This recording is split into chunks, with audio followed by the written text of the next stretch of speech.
大将军，今日交战时抓到个接硕方工部的首领，自称知道柳成风的下落，想以此换取活命。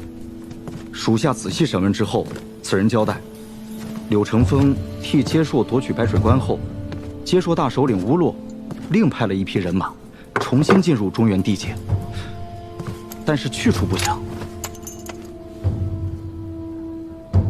乌洛是一个狠辣狡猾的人，最会物尽其用。他既然下了如此本钱，又派人出来跟着柳成风潜入中原，必有谋划。好好查问一下那个方工部的首领，再仔细查一下那些接硕人的下落。是。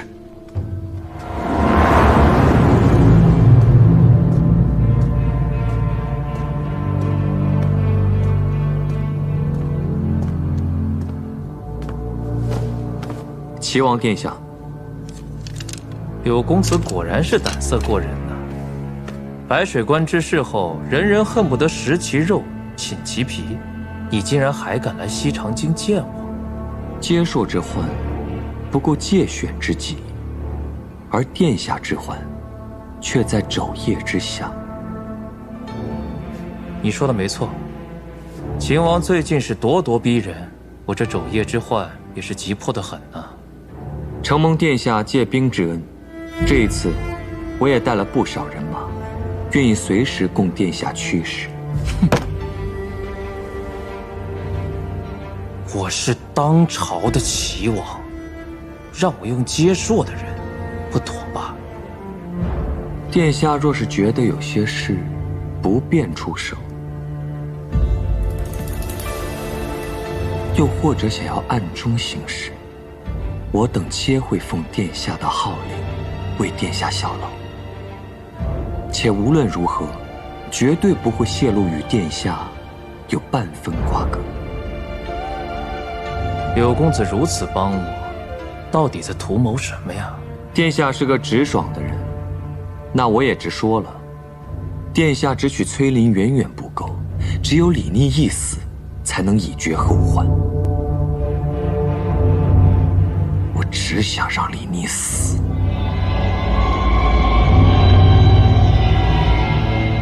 我这三弟果然是得罪了不少人呐。殿下放心，秦王仇家众多，定会将年不永。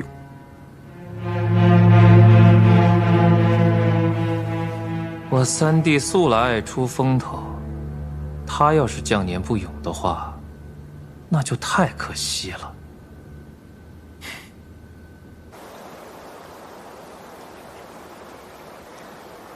这一天过得可真快啊！小的时候，总是觉得岁月很长，但是长大以后，才发现，原来高兴的时光，总是过得这么快。你今天高兴吗？今天，应该是我有生以来最高兴的一天。我也是。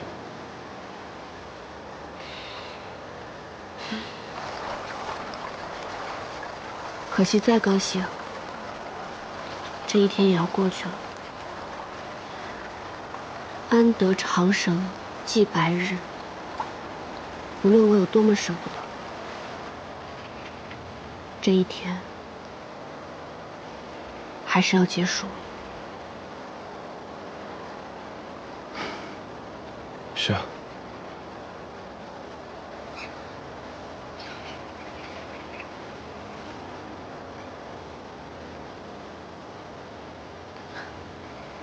石七郎，如果有一天我做了让你特别生气的事情，你是不是就不再喜欢我，心里就没有我了？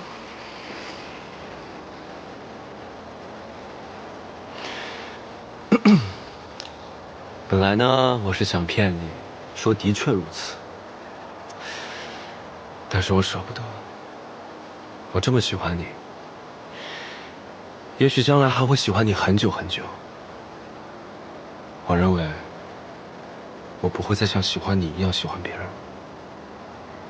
所以你怎么对我，我心里都是喜欢你的。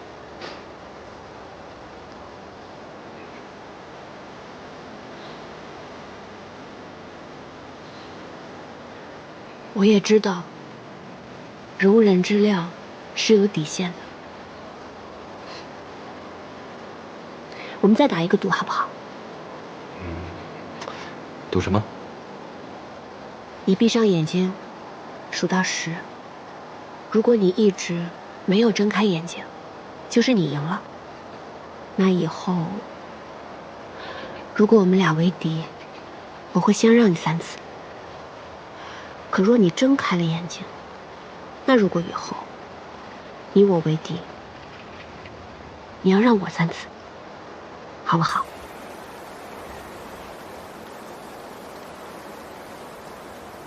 好，开始数吧。1、2、3、4。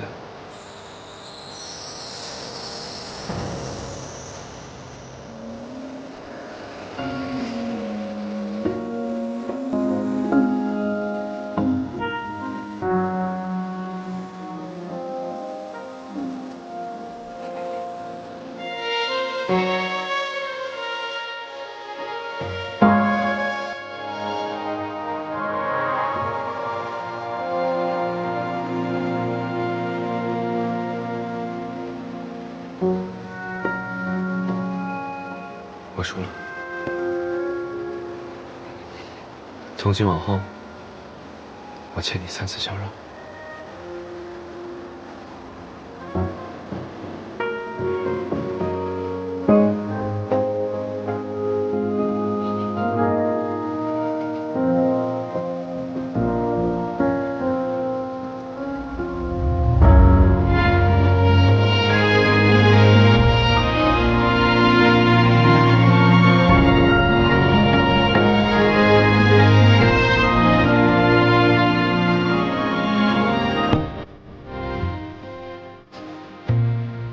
阿姨，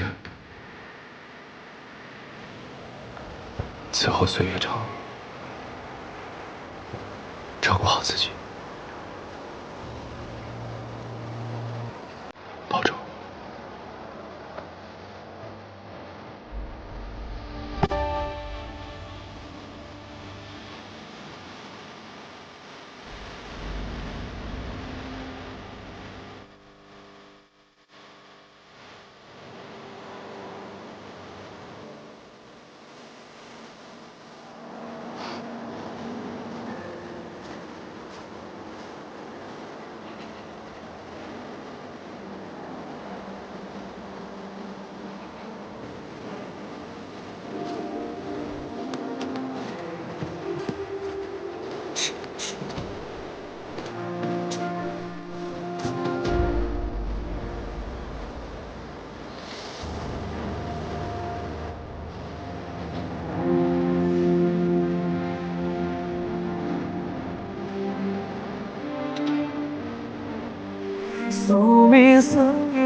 一个人多孤单啊！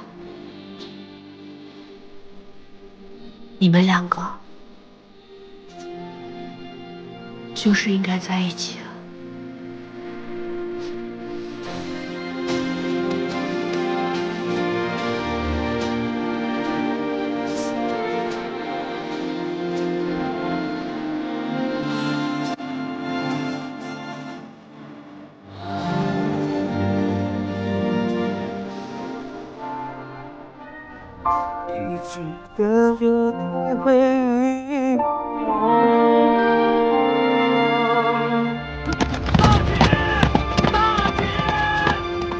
崔家军大捷，杀敌数万，俘获接硕申吏部、方工部万余，更有车马弓箭粮草无计数，并夺回白水关，将接硕逐至白水山以北，不令犯境。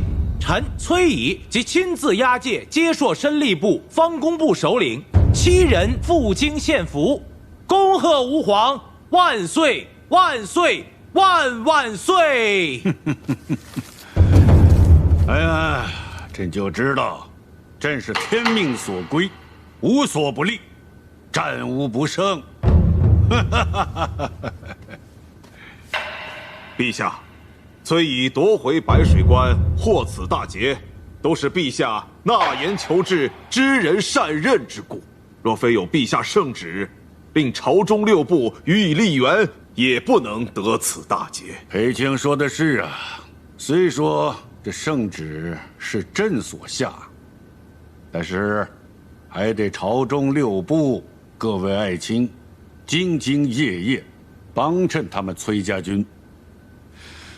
幸好近日赵裴卿还朝，不然这献俘一事，朕都不知道该交给谁去办了。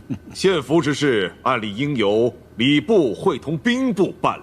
无妨，虽由他们办理，但是裴卿你还得替朕多照应一些。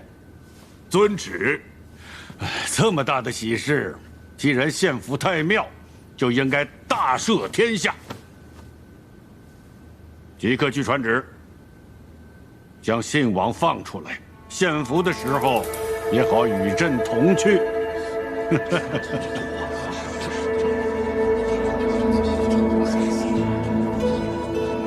陛下，崔家军大捷，信王何功之有？信王故意纵火，杀害数十条性命，这才幽禁多久？陛下要将其赦免吗？他可是你的亲哥哥，你为何这般不依不饶呢？信王妃之死，难道不无辜吗？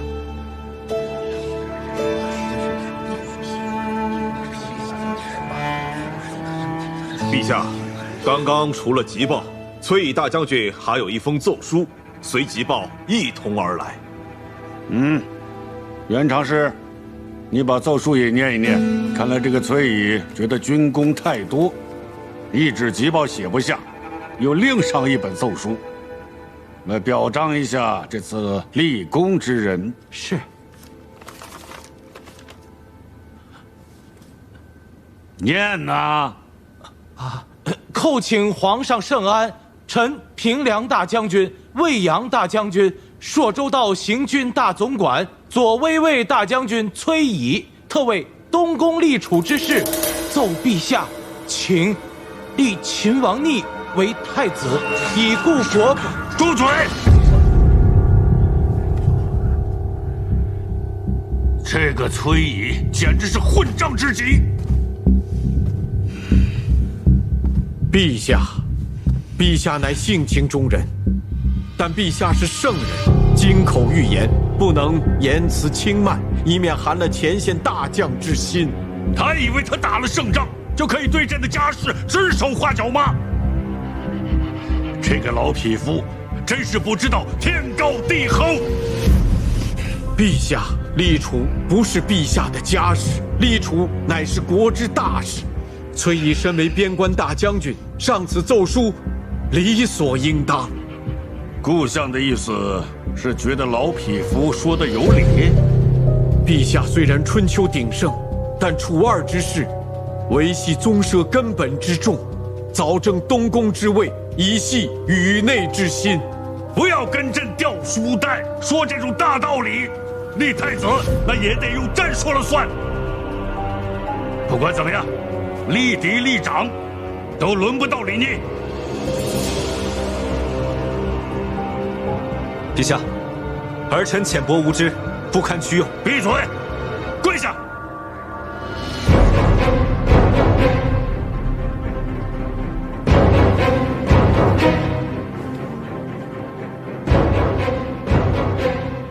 陛下，如今战乱始平，但北有接硕虎视眈眈，南有百越尚未平静。秦王率镇西军秦王平乱，方拥陛下即位，垂拱宇内，为国朝之万年大计，臣以为当立秦王为主。臣附议当立秦王为主。臣附议当立秦王为主。臣附议当立秦王为主。臣附议当立秦王为主。臣附议，臣附议，臣附议。退朝，退朝。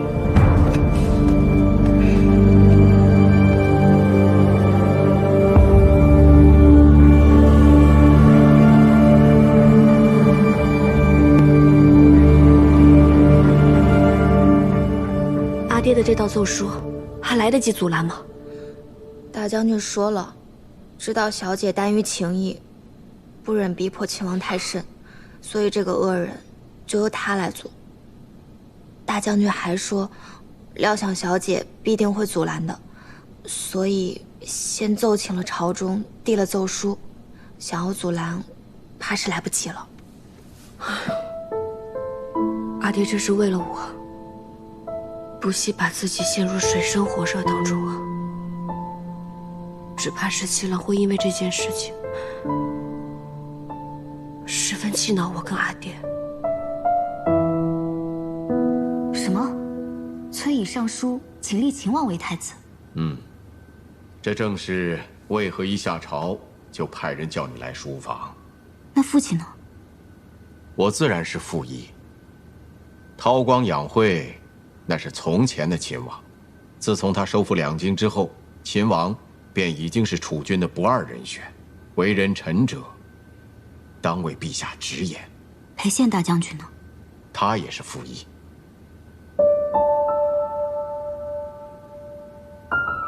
父亲觉得，陛下会立秦王为太子吗？崔乙是平凉卫阳大将军，手握重兵，又打了胜仗。他既谏言立秦王为太子，那是再好不过了。裴宪是镇西大将军，亦手握重兵，秦王将其视作公公，他们两个人的话，陛下不能不听啊。朝中文臣为父亲马首是瞻，父亲表态应立秦王为太子，文臣们必然不会有二话。崔乙这一步棋下得真妙啊，直取中心。父亲这招顺水推舟，也是极妙啊。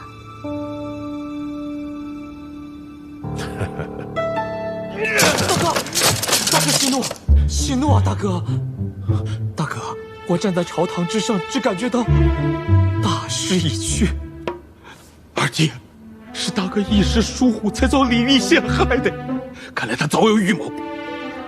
我要面见父皇，哪怕活出我的性命，我都要面见父皇。二弟，你快帮大哥想想，有什么办法可以让父皇赦免了我？大哥想出去，不妨试试苦肉计。苦肉计？公子，怎么办？接受大败，崔乙竟然重新夺回了白水关。崔乙公然上书奏请皇帝立李逆为太子。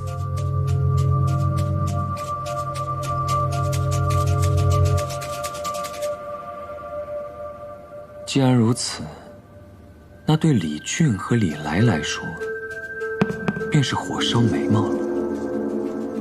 阿叔，你去亲自问问李来，如今已经迫在眉睫，看一看他是否有用得着咱们的地方。我愿意为齐王殿下排忧解难。是。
90、85，这么多啊！95，还差5个。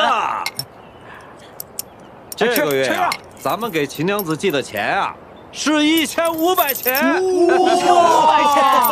哦，1500能买多少小鸭子呀？太好了！哎，小鹅长大了能下鹅蛋，还能看家。瞧你能这点出息！不是，咱上次不是说不买鹅？凭什么不买鹅？不是。哎，石七郎，你回来了。哎，石七郎，石七郎，石七郎，石七郎，石七郎。哎，咋回事？这是？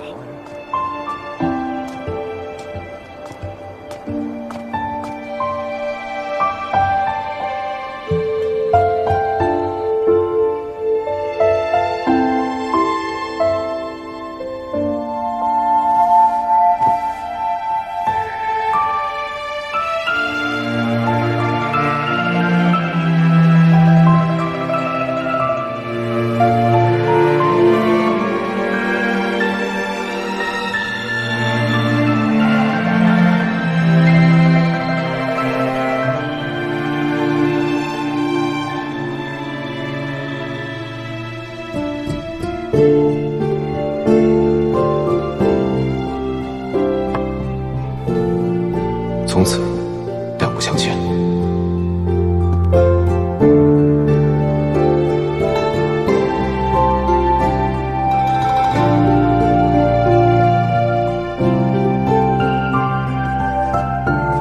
小姐，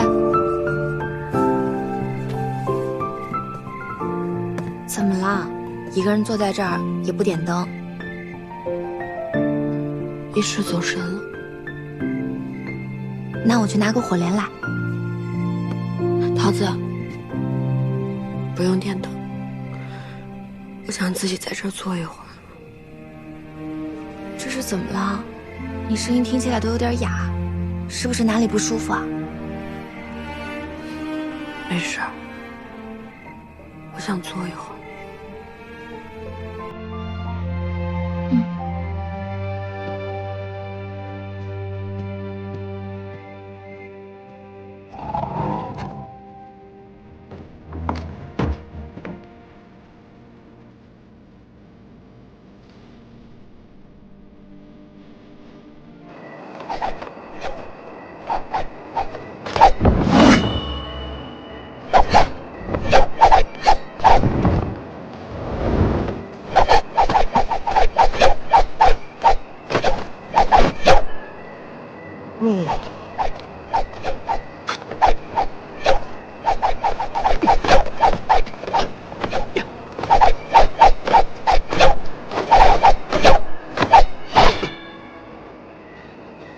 你这3更半夜的不睡觉，练什么剑？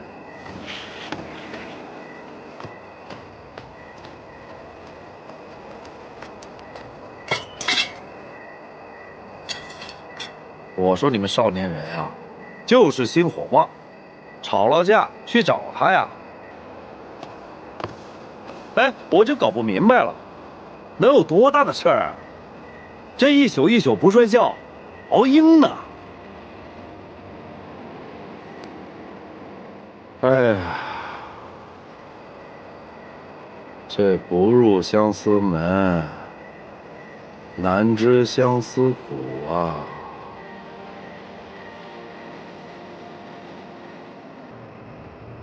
你就慢慢熬吧，我走了。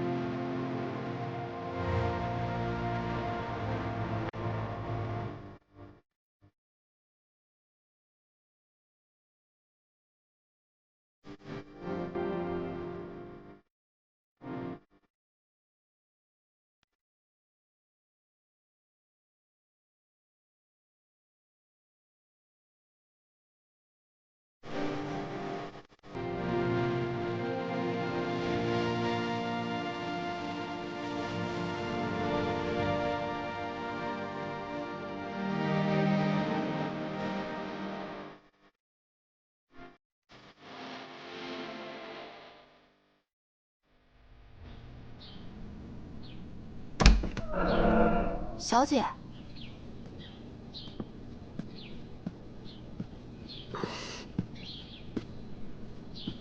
你一夜都没睡啊？没事，打水洗脸吧。这就去。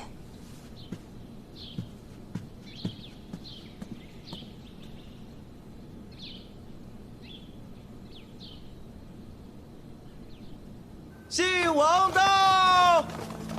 陛下，信王到了。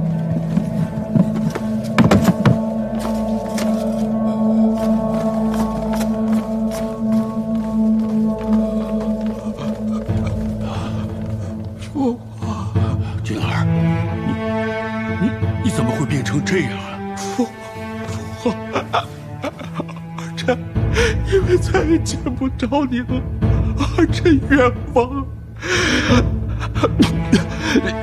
儿臣冤枉，儿臣没有啥枉事啊！不知为何那个李宁三番五次的想置我于死地。你马上就要当太子了呀，日后他定然不会放过我。我今天能够见到父皇，我就死而无憾了。你快命人把我送回信王府，你切莫惹恼了秦王啊！李宁是我生的，我还能怕他不成吗？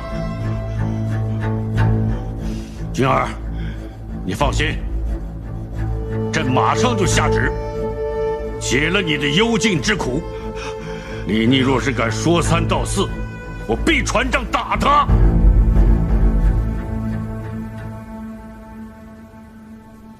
殿下果然神机妙算，信王一解禁，就忍不住派人四处打听秦王府的细事，可见他是要对秦王下手了。如何？信王的亲信，上次已被秦王全部捉拿下狱，于死狱中。如今信王能信得过的，是从前张管事的儿子张二郎。我早就按照殿下的吩咐，去找人指点了张二郎。秦王的府中人事简单，唯有秦王的乳母孟氏。秦王待他十分亲厚，可他偏有几个不成器的儿子，贪财好利，有戏可乘。说不定可以在秦王的饮食上找出办法。不会查到我们头上吧？殿下放心，绝不能够。我这位大哥呀，说他莽撞吧，足够莽撞；说他胆大呢，也是足够的胆大。只希望他这一次能够有足够好的运气，一举成事吧。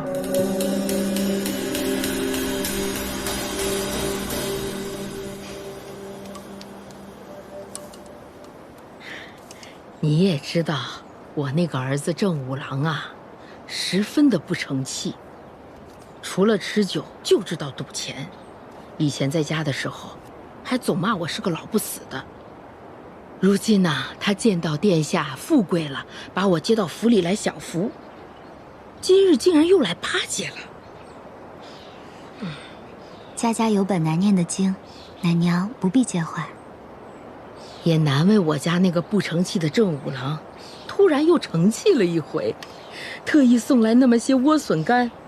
这石七郎啊，很喜欢吃这笋干包子，也不是什么精细吃食，可那时候在梁王府里，又有谁知道他喜欢吃什么，又特意给他准备什么呢？我那时候啊，总是从家里拿来莴笋干给他做包子，那时候他还是个小郎君呢，一顿饭可以吃4个包子呢，我真怕把他给撑坏了。看这馅儿啊，要多放点儿啊。好，我帮你，奶奶。奶奶，你看，这样包对吗？你学得还真快。像你这样温柔体贴、又贤惠又心灵手巧的人呐，不知道谁有福气能娶到你做娘子呢？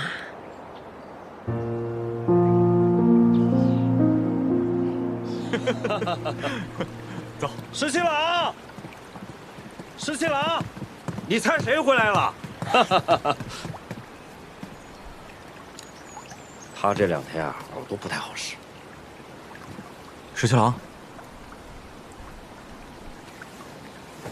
你怎么回来了？殿下脸色怎么回事？生病了？可能是无仗可打，精气神一下就松懈了。这天天半夜练剑，脸色能好才怪呢。半夜练剑？你怎么突然回来了？哦，这不是到了每年入京述职的日子吗？我入京之后就去面见了陛下，没想到陛下见了我之后，突然感叹说毕州太远了，就让我留在京中多休息几日，全当休沐了。走，我带你去风云楼喝酒，替你洗洗尘。身子真没事儿？没事。那去了啊。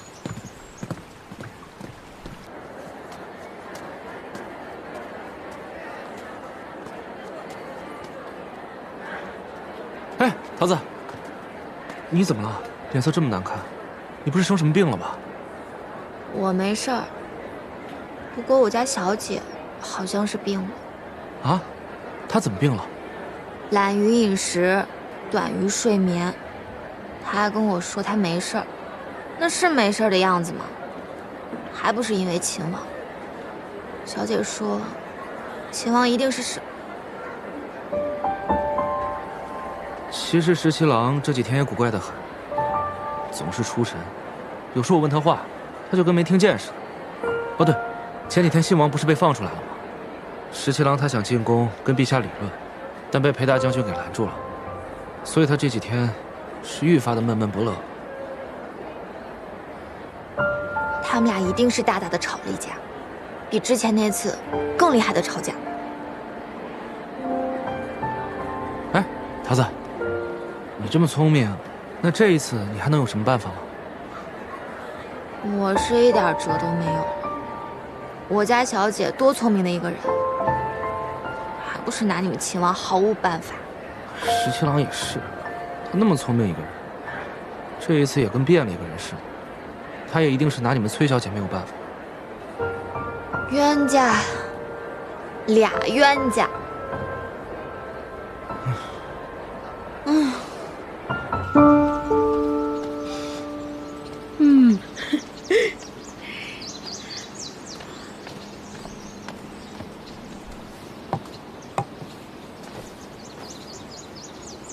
今天殿下怎么还没回来呀？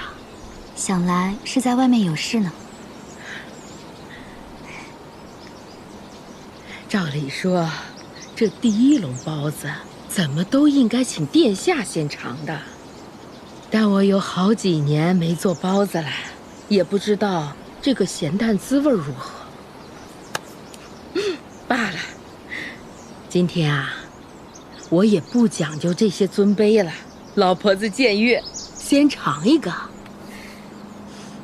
顾小姐，待会儿殿下回来了，你再同他一起吃，这样滋味才好呢。奶娘，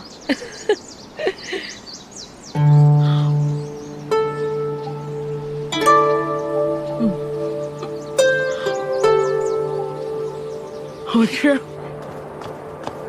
石七郎，我正准备出去找你呢。发生什么事了？奶娘突然发了疾病。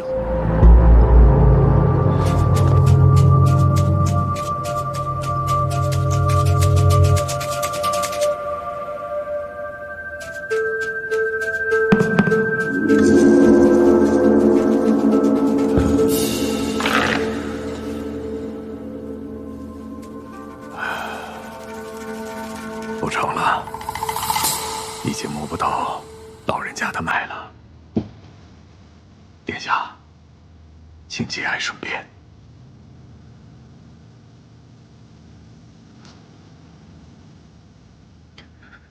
是什么急症？怎么会病发这么快？殿下，老人家本来年岁大了，有突发疾病。我来的时候，其实老人家已经过世了，可能是心疾引起，适合病因，现在已无法诊出。大夫，这盘血。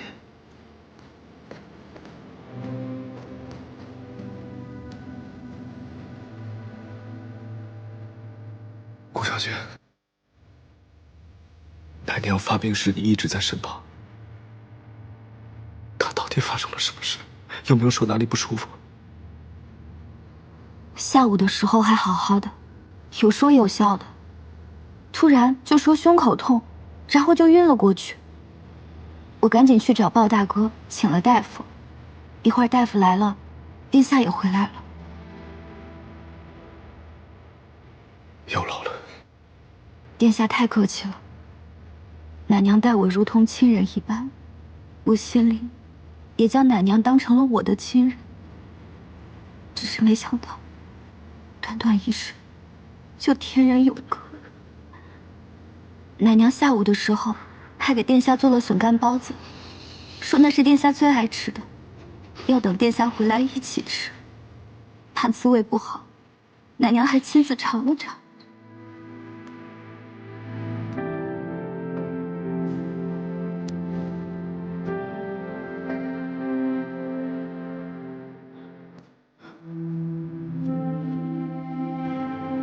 十七郎，我送顾小姐先走，咱们好料理奶娘的后事。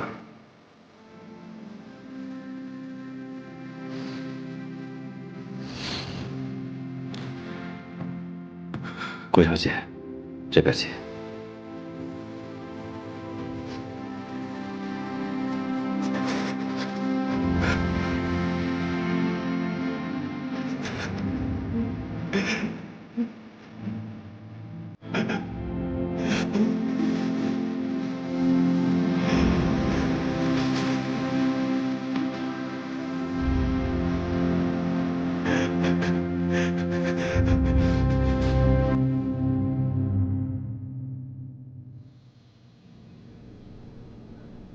从前不觉得，如今看来，编的是真丑，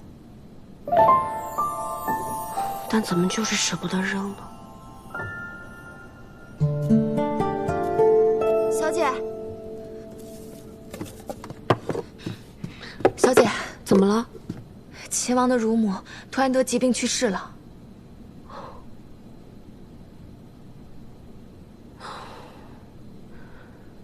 那他可是要伤心坏了。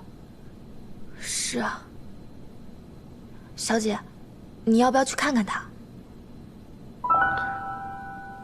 我。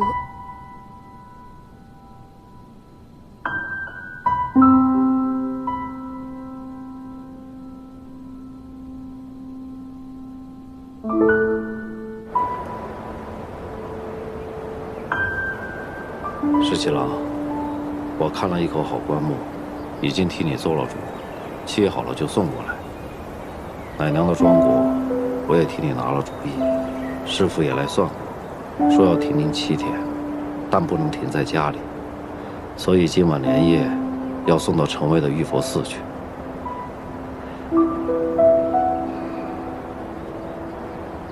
你也别伤心得太狠了。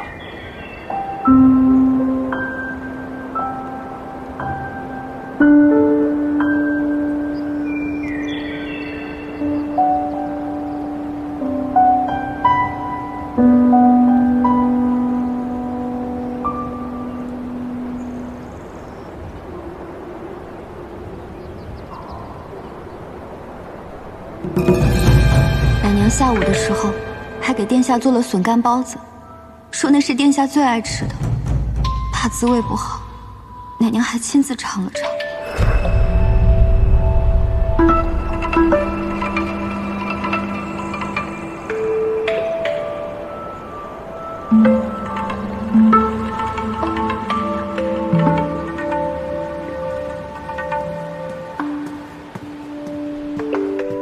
十七郎，仵作我已经找来了，军中山验毒的医师我也叫来了。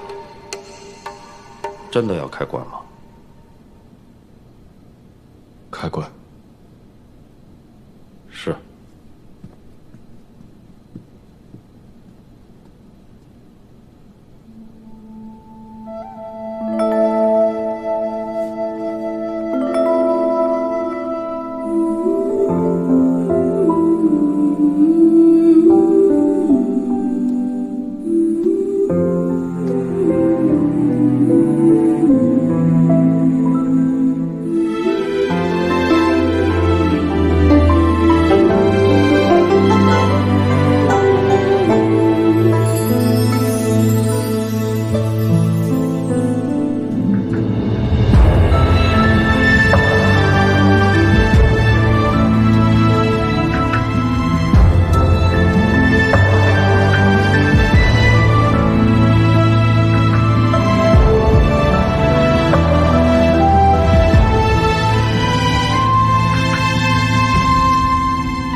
小姐，小姐，奇怪，人去哪儿了？小姐，这么早你去哪儿了？桃子，你去告诉谢长儿，如果秦王怒冲冲的要出门，或者有别的冲动之举，马上就来告诉你。这是出什么事儿了吗？没有，就是以防万一。好，我这就去。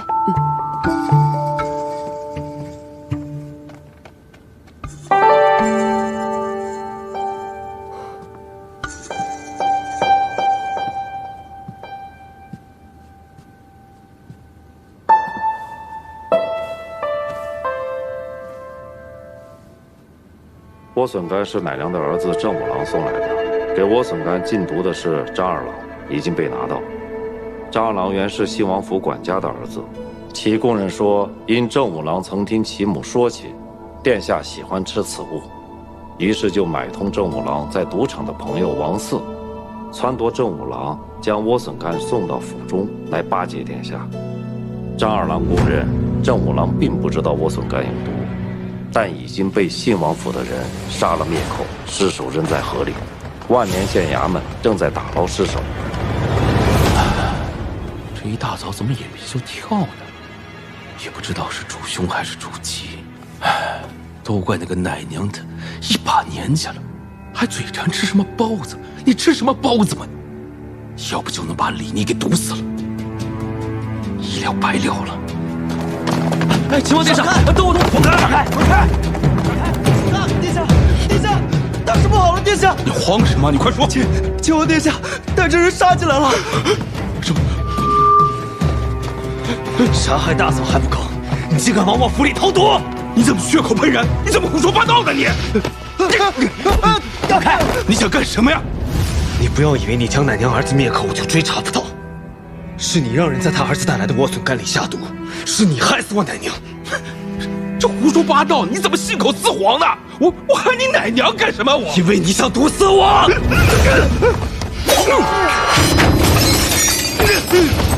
殿下，殿下，殿下，我们有真凭实据，我们不如去朝中，当着陛下还有百官的面讨个公道啊！殿下，公道？他谋害信王妃，杀害这么多无辜的人，才幽禁几日就被赦免，哪还有公道？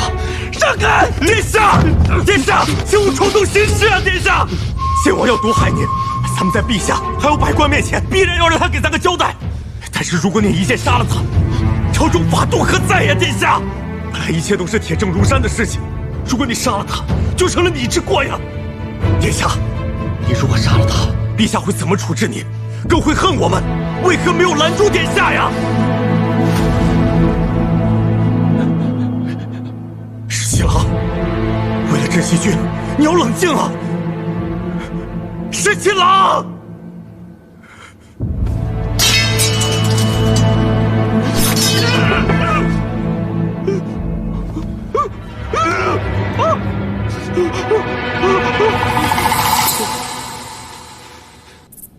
东东，东东，父皇救我！你让开！父皇快救我！父皇！哎呦，娟儿，快起来，快起来！哎呀！这是怎么回事？秦王他要杀了我呀！陛下，怎么？秦王在宫门外叩请觐见。啊！父皇，你看到了吗？他不依不饶，追进宫来，就想杀了我！父皇，你要救救我！救救我！不许秦王进来，让他跪在那御殿前，没有朕的旨意，不许起来。是，多谢父皇，多谢父皇。父皇，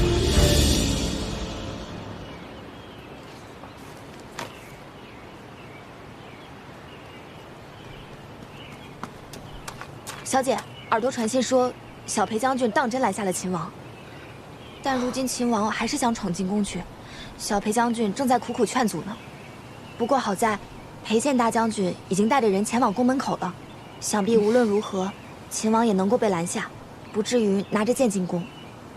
看来这次他是真的伤心坏了。小姐，你是怎么知道叫小裴将军说那番话，他就一定能劝得住秦王呢？那个人呐，最是重情重义了。到了悲痛欲绝之时，他定会不顾惜自己的一切。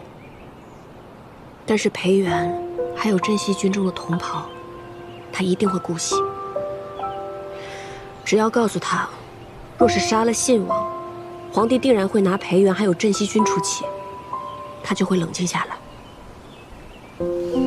小姐，你真的是最懂秦王的人了。事到如今，就算懂得，又能怎么样？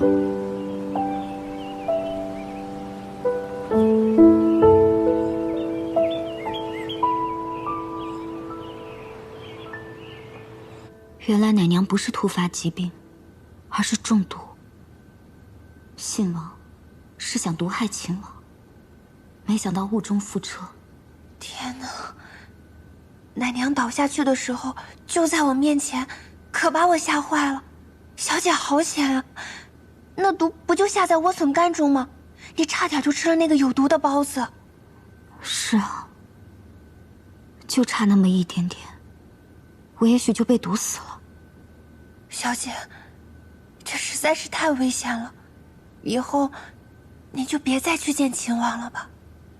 俗话说，富贵险中求，我怎么能因此就不再见秦王殿下呢？说得好，不愧是我的女儿。父亲，请坐。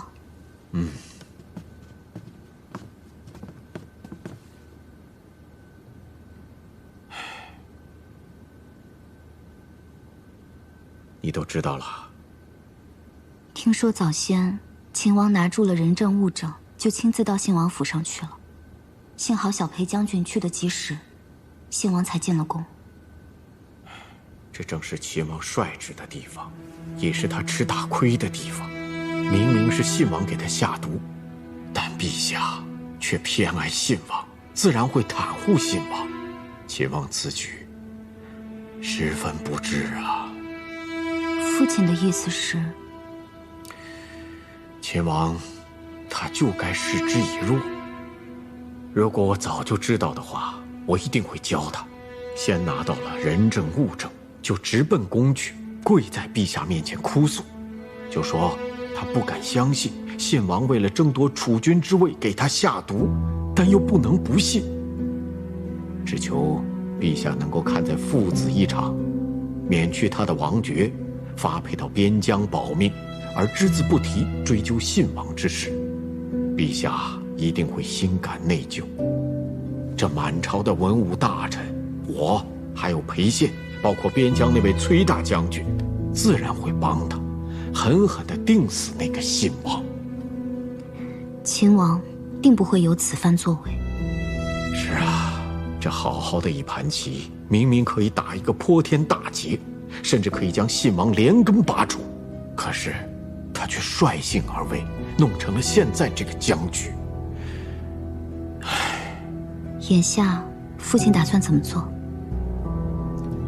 我们做臣子的看见秦王被迫害，自然不能袖手旁观。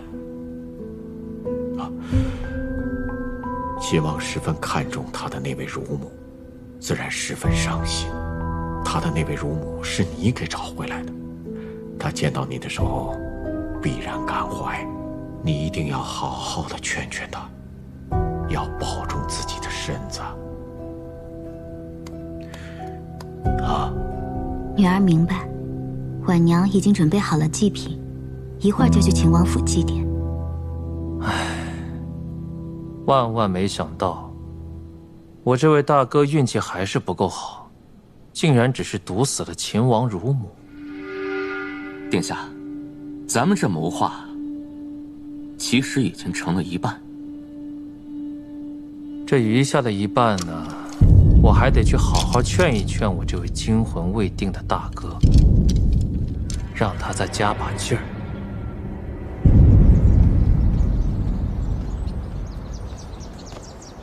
顾小姐，秦王殿下未在府中，殿下进宫去了，还未回来。无妨，我是来祭奠奶娘的。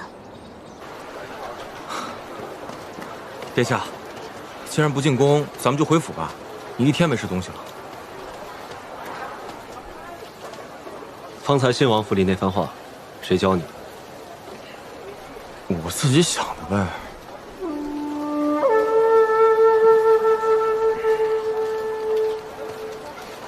是崔小姐特意教我说的，她说只有这样说才能拦得住你。而且我也问她，为什么不自己和你说？她说你并不想见她，而且这话她说你也未必肯听，所以必须我来说。石七郎，其实一开始我对崔小姐也颇有成见，但是旁观日久之后，我发现她确实有过人之处，思虑周到，而且处处为你打算。最难得的就是她不骄矜居功。石七郎，你们俩两情相悦，其实挺般配的。什么？裴青的意思是要流放信王，是吧？陛下，这也是臣的意思啊。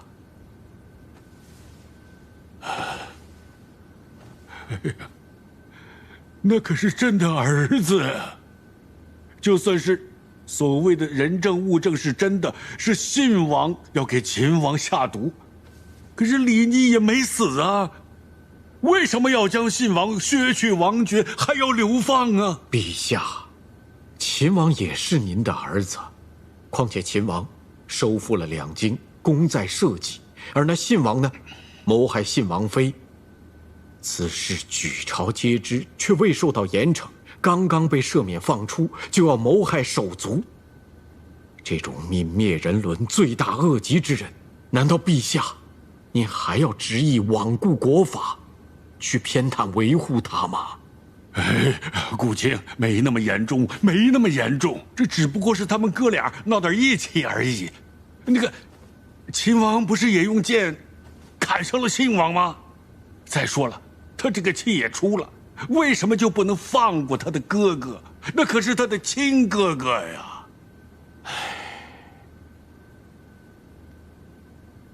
陛下，裴青，为何行此大礼？陛下，秦王自领镇西军秦王，收复两京，有大功于社稷。可近日谋害他的人却毫发无损，逍遥法外。难道日后任何人都可以谋害有功之臣吗？在镇西军中，凡同袍蒙冤，自我而下，必为其鸣不平。这是镇西军命迫所在。陛下徇私枉法，宜偏袒信王，那臣只好率领镇西军，奉秦王远离朝中，以保全秦王性命。陛下，倘若陛下不肯流放信王，以正国法，那臣也只好率领中书省诸臣辞去中书之职。顾卿、裴青，何至于此？何至于此呢？这难道就不能放信王一条生路呢？陛下，那信王先是谋害发妻，又谋害手足，已经犯下了十不赦之大罪。如今削去王爵，流放他，已经是放他一条生路了。我的俊儿啊，你怎么受得了流放之苦啊？臣告退。两位，且等等，且等等。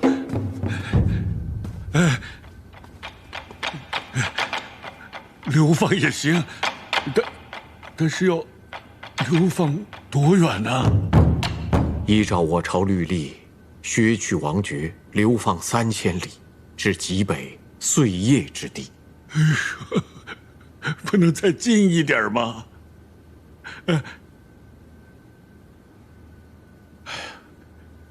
这过几天就是董皇后的忌日，能不能让信王随朕一块儿去祭拜他的母后？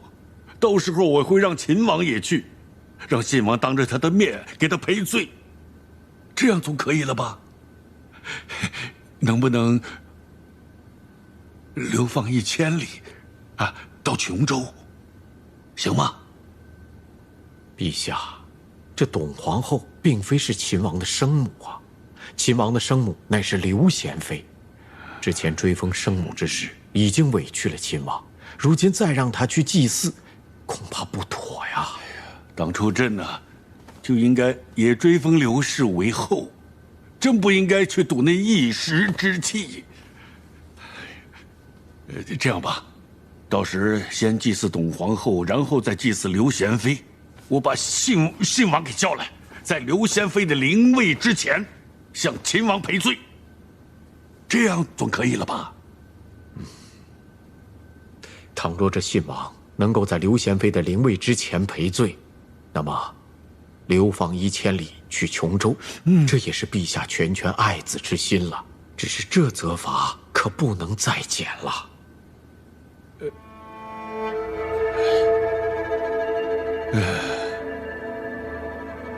两位爱卿的意思，我都听明白了。朕知道，朕以后再也不能维护他了。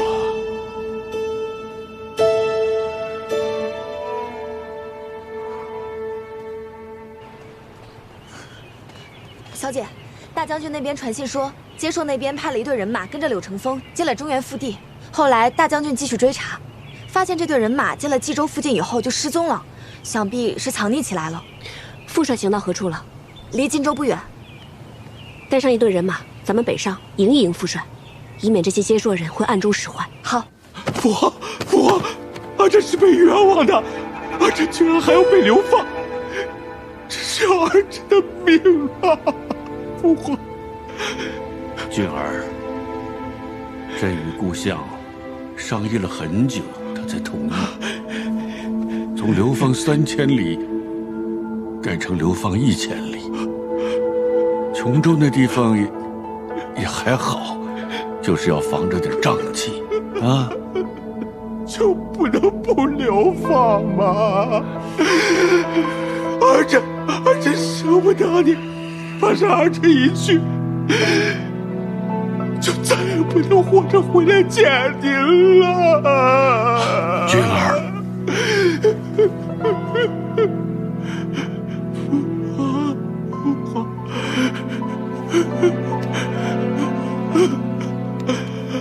父皇，君儿。我真舍不得你，朕没有办法，朕要顾及朝中群臣，舍不得，儿臣舍不得你，儿臣舍不得你，儿臣舍不得你。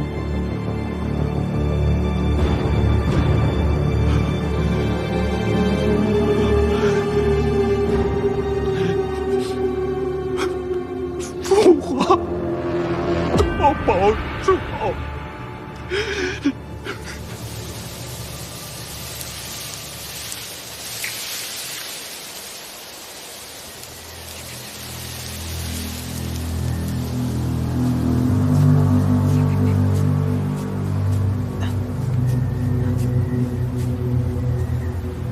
找的什么破地儿啊！马车也进不来，骑马也不行。殿下都在策划谋朝篡位之事，又怎么能不在此机密之地相商？柳成风，你胡说什么呢？暗中收买禁军，企图谋朝篡位的是我大哥，我并无弑父之意。只要我2位兄弟一死，皇位自然是我的。是啊，殿下只是想螳螂捕蝉，黄雀在后。不过你放心。我等一定会令殿下心想事成。毕竟我和殿下都不想让李密再活着。帮我转告部落首领，只要你们能够帮我成功登上太子之位，那么芒河以北的燕州和涿州，我全都会依约割给结硕，绝不食言。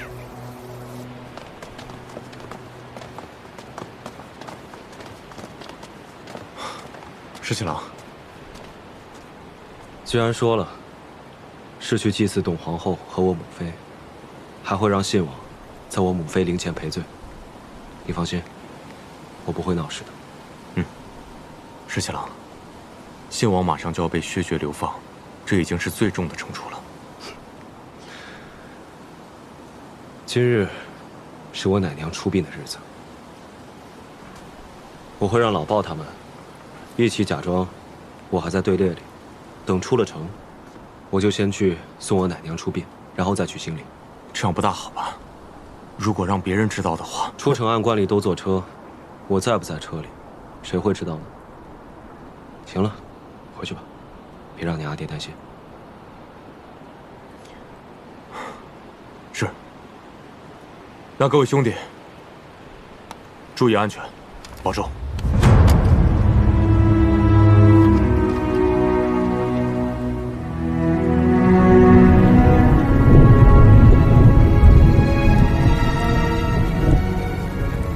一会儿在刘贤妃的灵前，就妥妥当当的给秦王赔个礼，别再闹出什么意见来了啊！父皇，我知道了。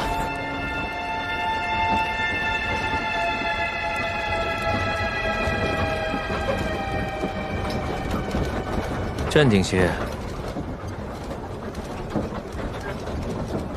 时辰还早呢。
结束人。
这些都是接说人，你回去告诉裴元，让他带兵出双护驾。我去引开他们，你先赶回去。是，快。是。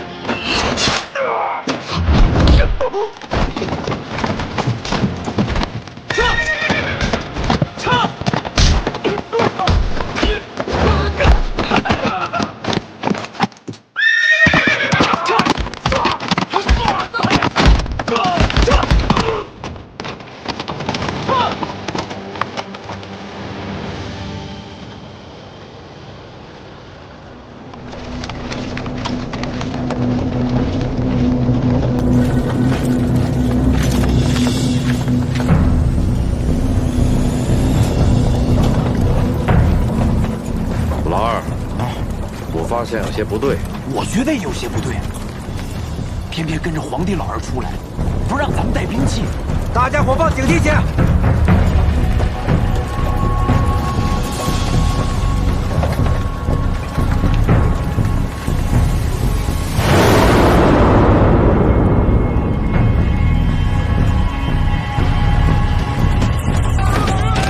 有刺客！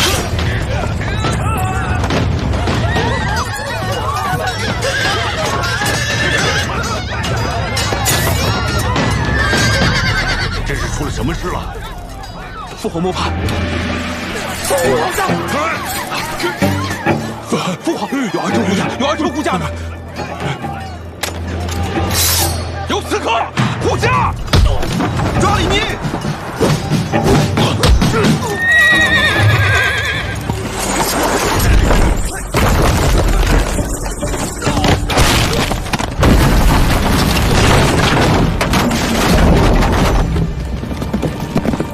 没想到接收人竟然派出吴洛身边最精干的神剑队。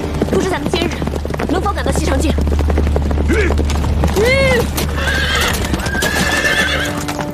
传令，亲卫骑重装换马，与我等急行。亲卫骑重装换马，立刻及时。是。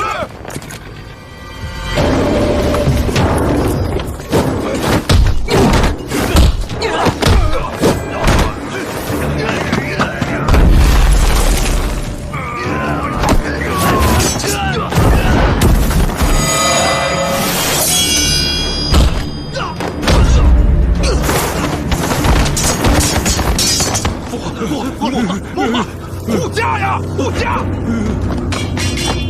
护驾！皇上，护驾！这是空的，秦王不在。俊儿，这刺客怎么叫你殿下呀？啊！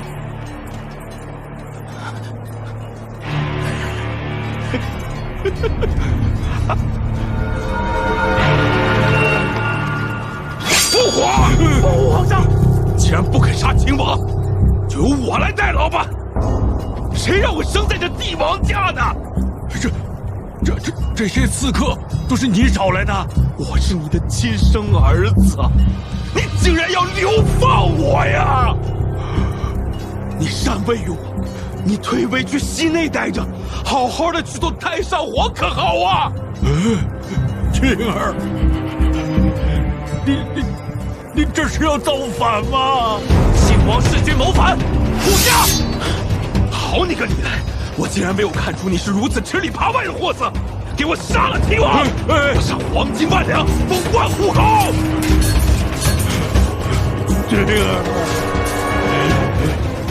你这是要造反呐！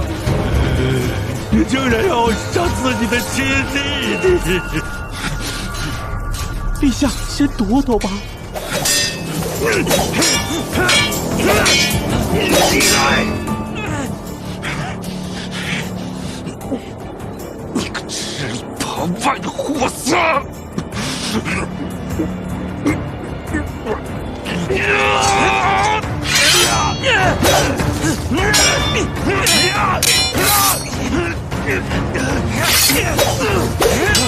不要挣扎了，大哥，你去死吧！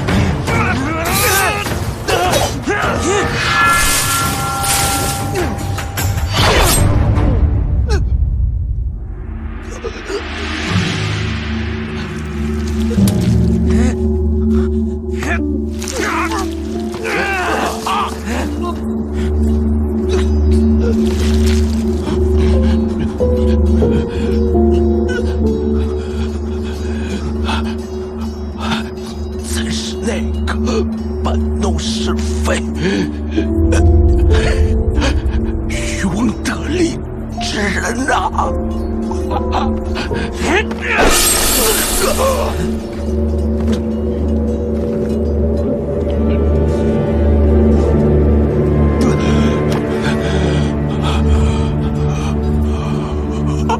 我这么多年来如此相信你，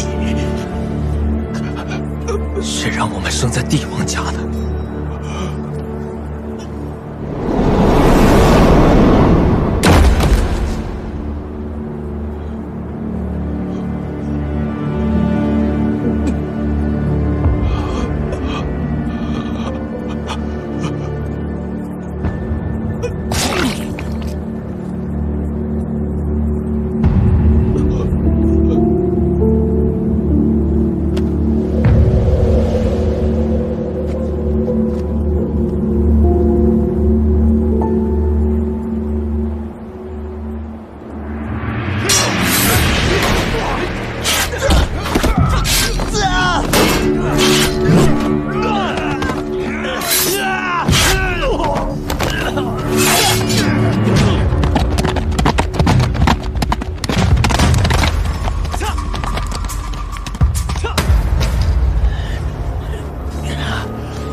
亲王一起谋逆，护卫陛下，给我杀了亲王！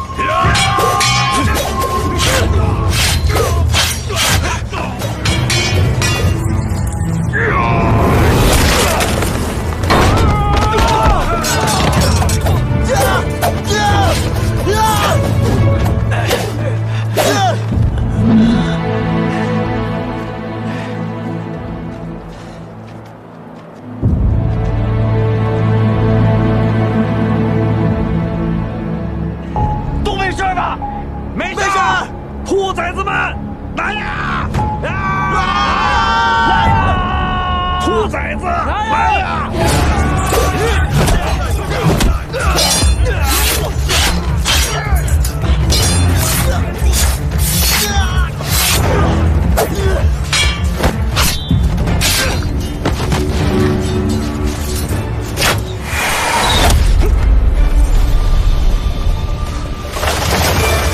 给我射死他！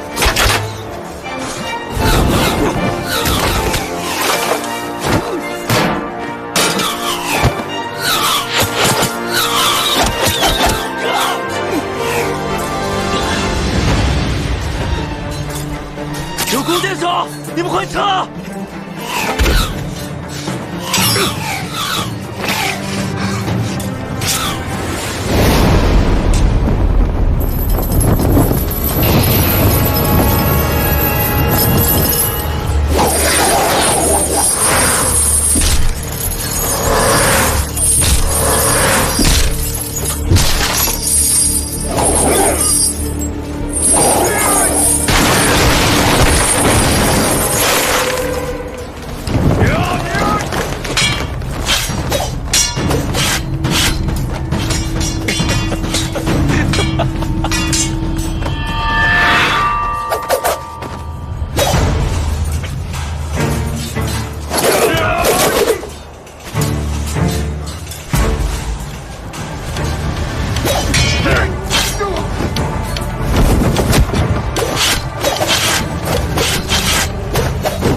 老四，你护着石青阳先走，我来殿后。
杀他！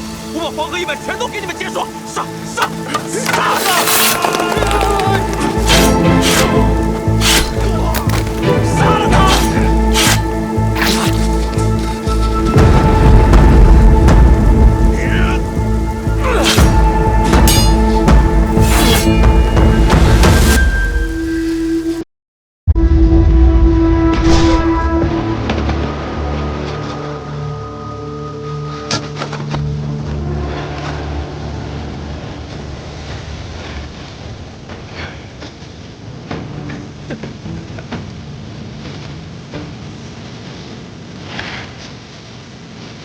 没想到吧，老三？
老三啊，老三，起来，你起来！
快请！幸亏你来了，救了朕这一回。为陛下，陛下上马！哎，崔大将军，你不能走。十七郎，十七郎，我来了，星星，我来了，你看看我，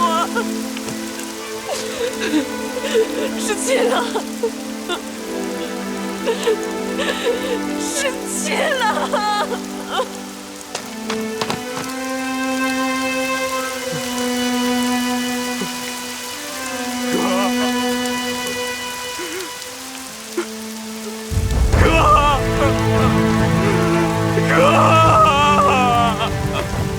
哥，你说话，哥。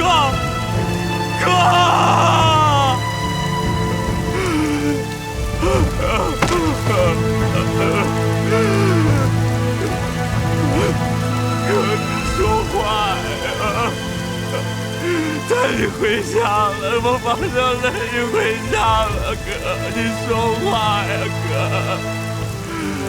带你回家，带你回老乐关了，哥。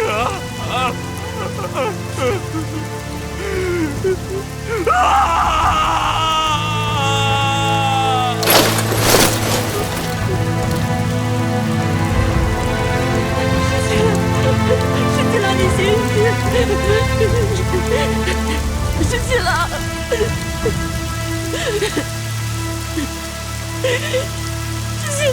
十七郎。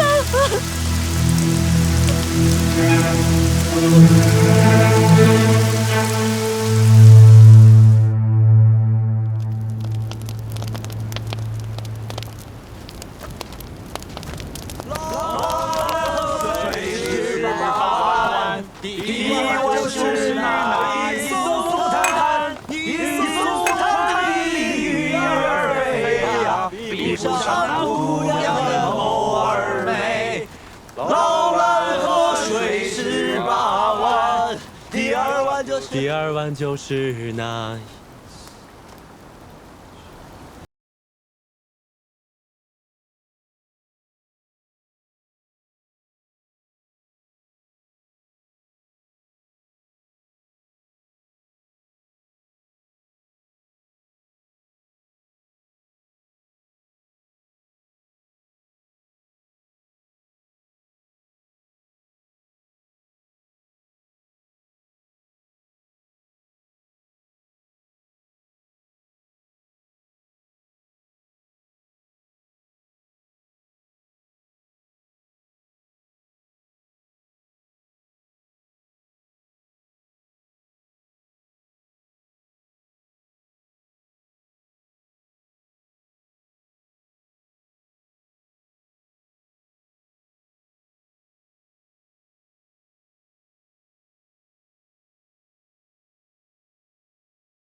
我好生难过。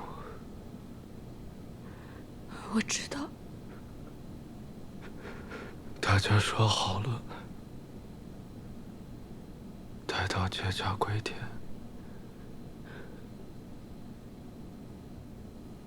就回三里冢赵家村。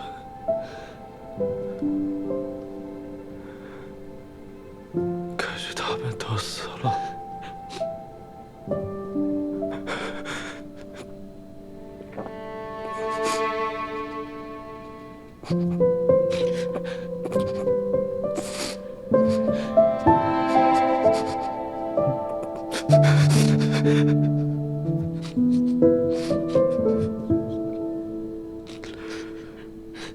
老婆，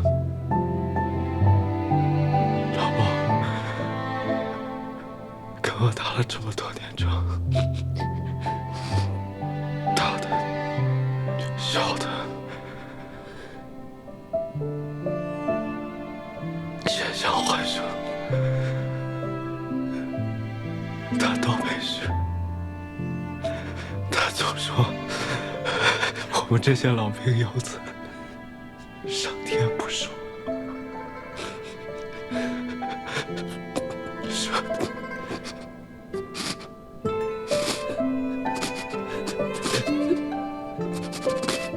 上天不熟。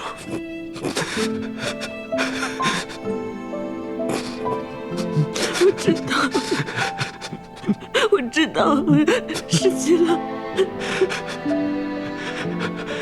我13岁入了军中后，是老鲍教我如何在沙漠里寻水，如何在绝境里求生，怎么烤虫子吃，怎么做一个好纸猴。他常说，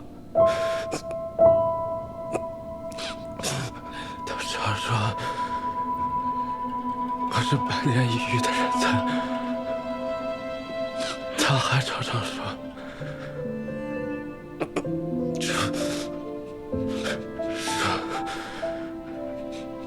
可惜我是一个皇室贵胄，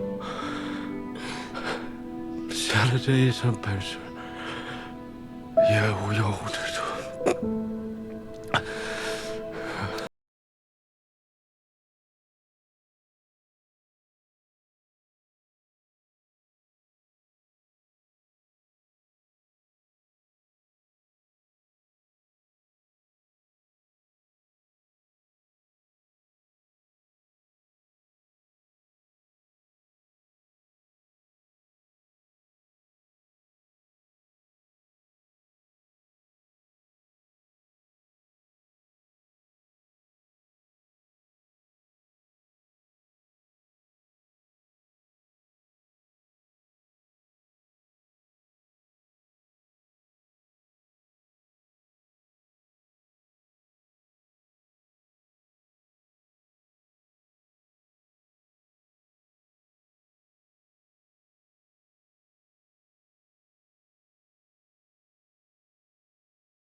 还好你没事，不然的话，只怕我会跟小姐一样，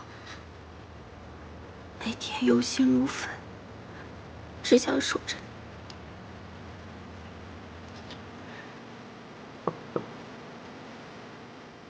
但是老包他们死了，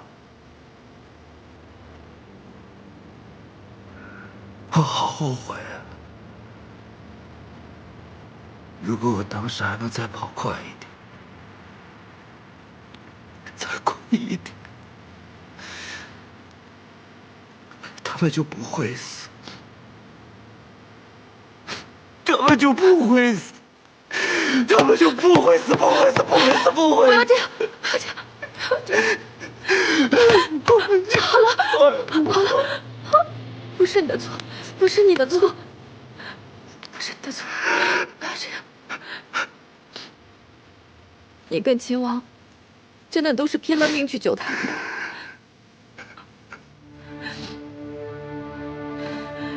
真的不是你的错，真的。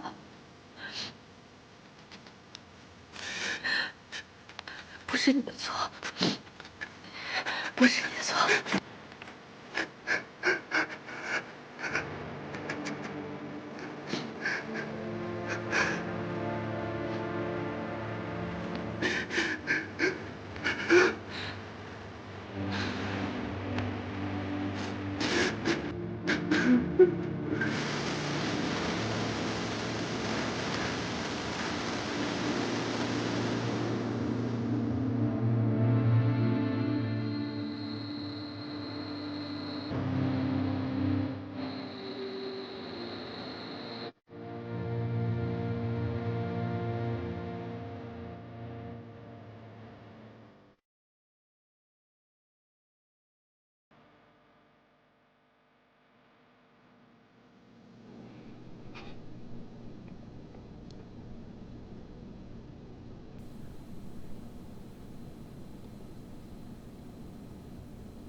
小姐，小姐，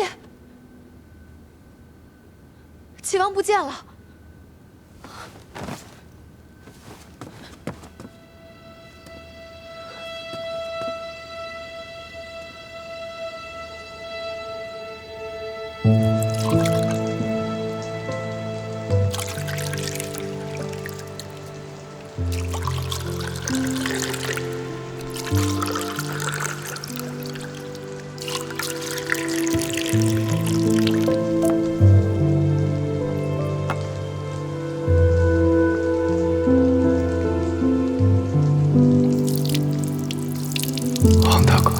咱们兄弟啊，别的本事没有，闹他个天翻地覆指不是，再拿手不过。哈哈哈哈哈哈！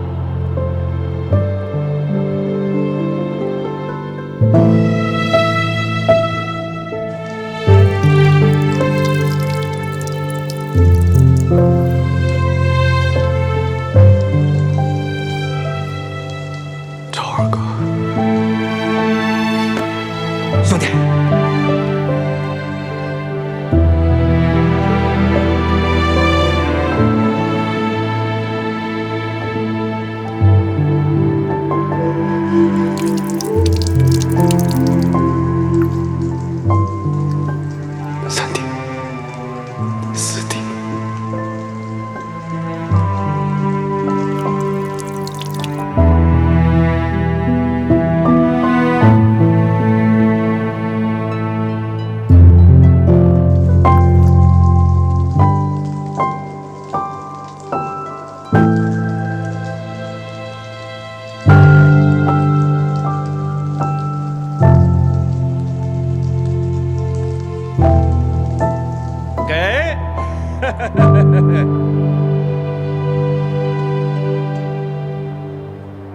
沈新郎，我们都商量好了，等以后老了不打仗了，我们呀都从楼兰关回三里松。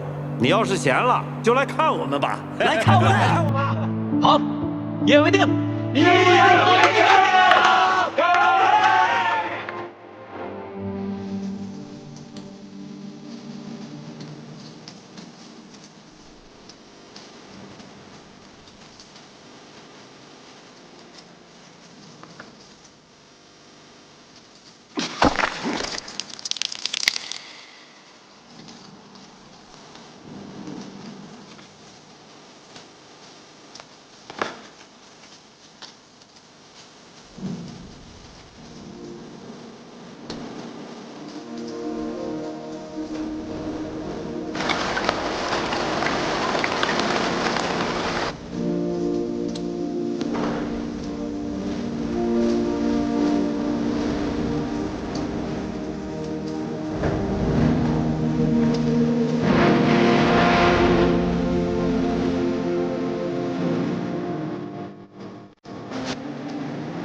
也许你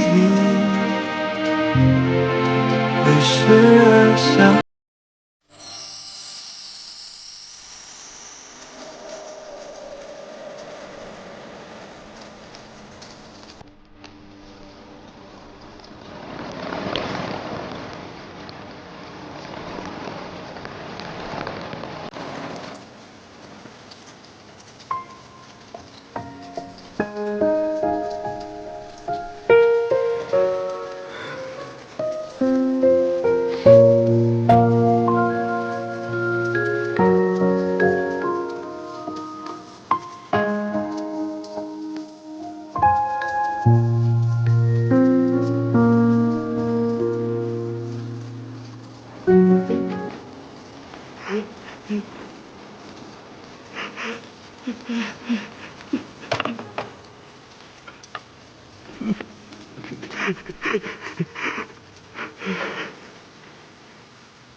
你知道，我从来都不信什么神佛，也从来不许愿。但是那几天，你昏迷不醒的时候，太医说你这次伤得太重了，有可能再也醒不过来。那个时候，我想去跪拜这世间所有的神佛，虔诚的许愿。你曾经说，奶娘说过，如果有什么心愿，就放一只竹蜻蜓。当竹蜻蜓落地的时候，心愿就可以实现。这些竹蜻蜓都是你在昏迷不醒的时候，我在你床前笑。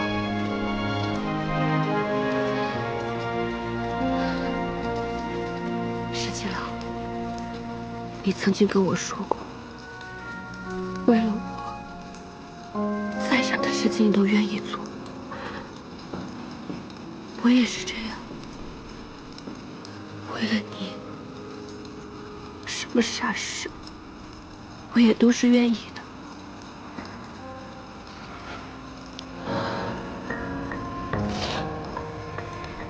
我知道你心里很难过，但是我们只有好好活着，活下去，才能知道他们为什么而死。只有活着，有希望，才能救更多的人。所以，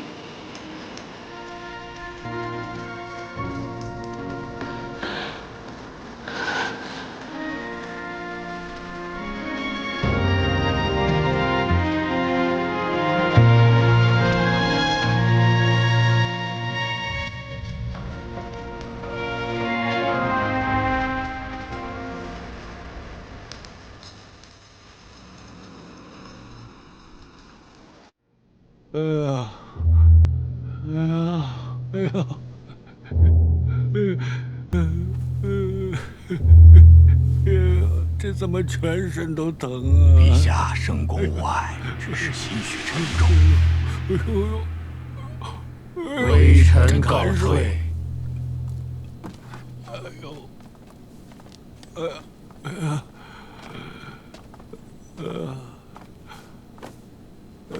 真难受，真疼啊！陛下，太医刚刚请过平安脉，说并无大碍。可是，我现在还是觉得全身特别的疼。哎呦，只要一闭上眼睛，就会觉得有刺客杀出来。哎呦，我这一宿都不敢睡，只能点着灯。陛下，陛下受了那么大的惊吓，哎，如果换做常人的话，早就给吓破胆了。陛下只是稍有不适而已，已经是泰山崩于前不色变的境界了。顾相说的对，可是我这身上真是疼啊！你说这什么时候才能好啊？陛下，既然您圣功不愈，那就册立秦王为太子，并令太子监国吧。秦王不是也受了重伤，还在养伤呢吗？哦，陛下，秦王年轻，受再重的伤，那调养几日也就好了。陛下，圣功要紧，如若不好好休养，这关爱社稷大事呀！哎呀，秦王和齐王多好的孩子，没想到被接硕人利用了。我听说接硕人善用药，他们肯定是给信王和齐王下了迷魂药，所以他们俩才会变了一个人似的。陛下，信王、齐王谋刺圣驾，罪无可恕。依照国法，十恶不赦，该当处以极刑。但是陛下宽厚仁慈，还是按照王爵之礼安葬了他们，并且赦免了他们的家眷。行了，臣知道。陛下，崔大将军已经押着接硕的俘虏回京，不如就命秦王代替陛下与宗庙献俘吧。朕就是不想见这些接硕人，一想到他们，我就想到我的莱儿。那臣就替陛下下旨给礼部，准备册立太子大典吧。陛下，还有一事得请您定夺。白水关大捷之后，崔家军陆续撤回了瀛州，这其中的军费花了几万万钱。您看我们兵部实在是……哎呦，朕头疼得很。哎呀，这些乱七八糟的事，都去问太子吧。但是陛下，还有一事必须由您定夺。这崔家军有救驾之功，你看如何颁赏啊？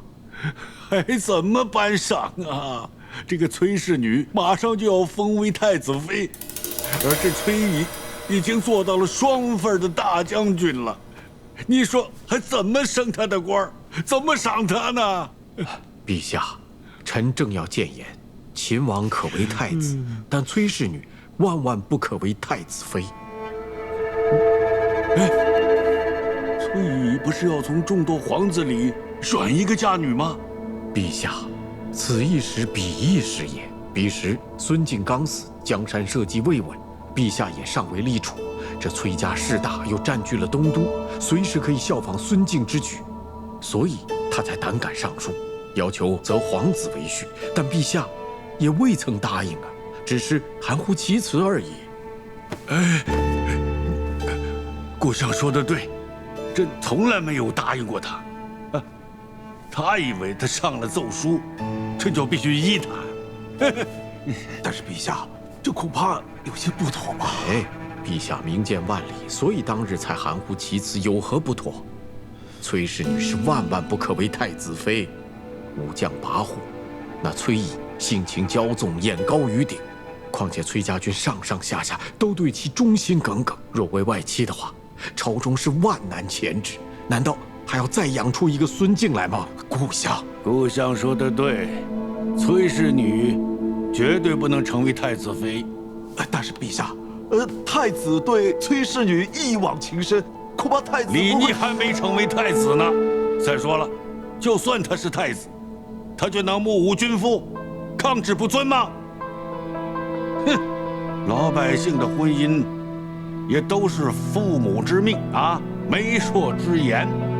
哼，既然是朕册立他为太子，那么太子妃的人选，朕总还说得算吧？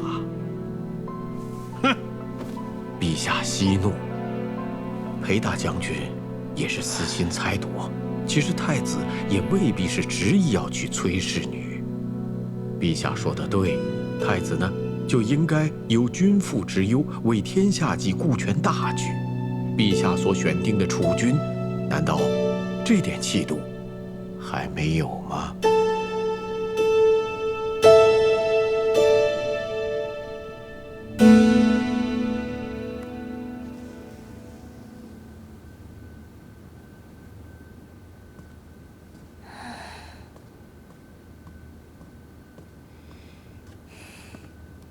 小姐，今日又没见着秦王。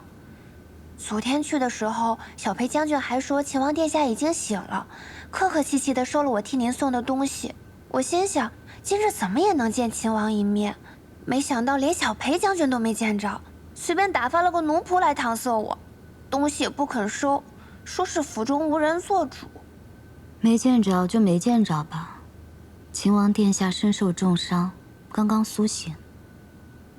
不愿见外人也是应该的。我怎么能算外人呢？从前奶娘还在的时候，我常常陪您去秦王府，也没见谁把咱们当外人啊。再说了，那个崔小姐进了秦王府就没出来过，没日没夜的陪着秦王，怎么咱们反倒成外人了？殿下和从前不一样了。从前咱们出入秦王府，那是殿下念着我帮他找到奶娘的情谊。如今奶娘也不在了，一时见不到她，也是常理。殿下怎么和从前不一样了？信王、齐王谋逆，秦王护驾身受重伤。陛下3个儿子，如今只剩下1个了。你说，秦王还能如同从前那般吗？小姐，这么说你要做太子妃啦？秋翠，人在得意之时最不能忘形，就冲你刚刚这番得意忘形之言，就该罚打你手掌心10下。一定要记住，以后不能再有此狂妄之言。是。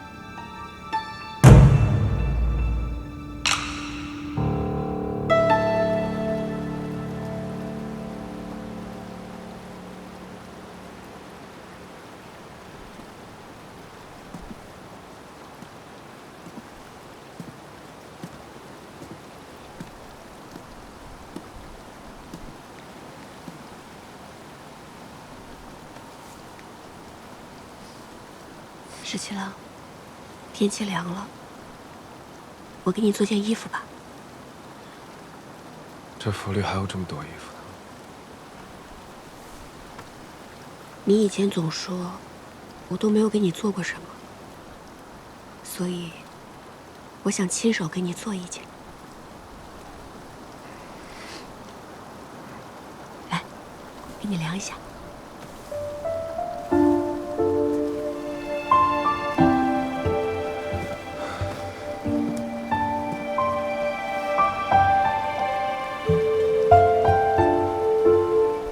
看一下，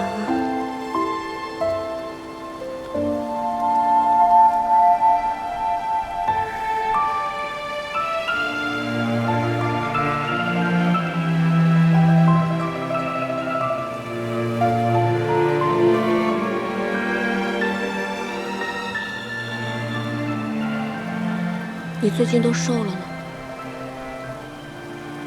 你以前没替我量过身，怎么知道我瘦了？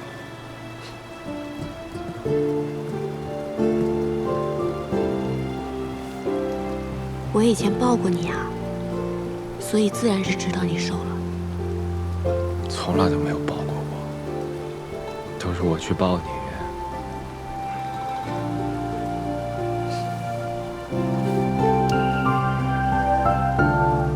这不是抱你了吗？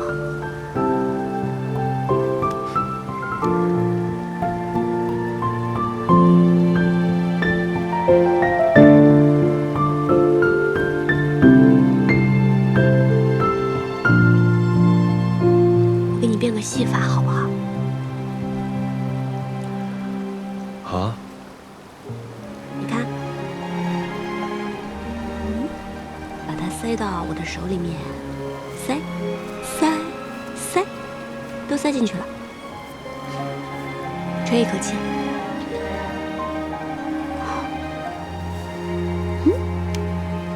看，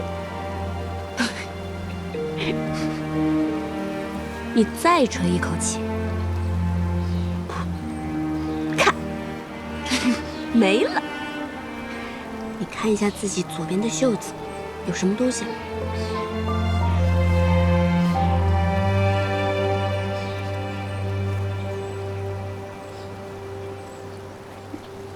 没有东西吗？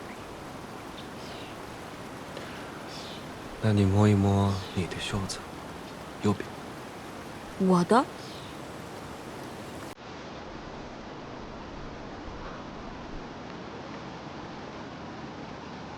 命定的缘分。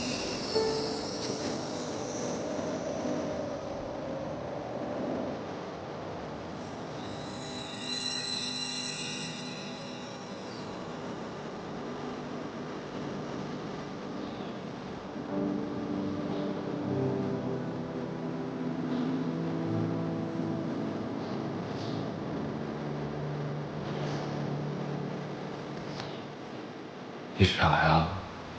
我可曾是斥候。你想接着给我量身，将发簪藏到我的袖子里。你这戏法变的这么大个误解，我能察觉不到？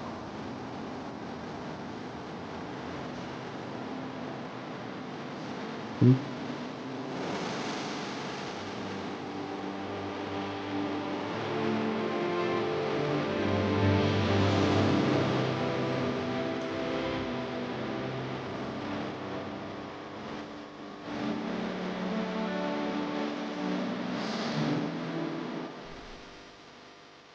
谢谢你。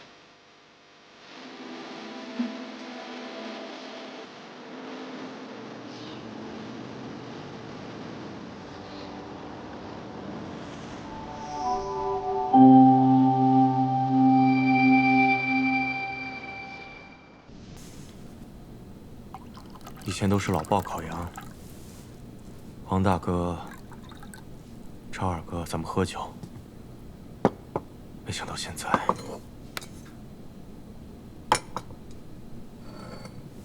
耳朵，你身上有伤，还是以茶代酒吧。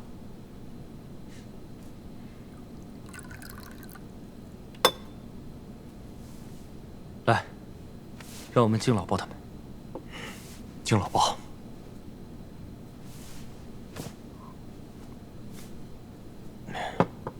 其实这一次，殿下还没醒来的时候，我看到崔小姐十分的镇定，内心其实很佩服她。还有，特别要多谢桃子姑娘，要不是你在殿下身边天天施针，殿下还不知道什么时候可以醒过来呢。其实啊，也多亏御医他们开的方子十分对症，只是他们对治疗内伤不是很有经验。好在皇宫内躺的药材都十分精良，不然恐怕秦王也不会那么快醒过来。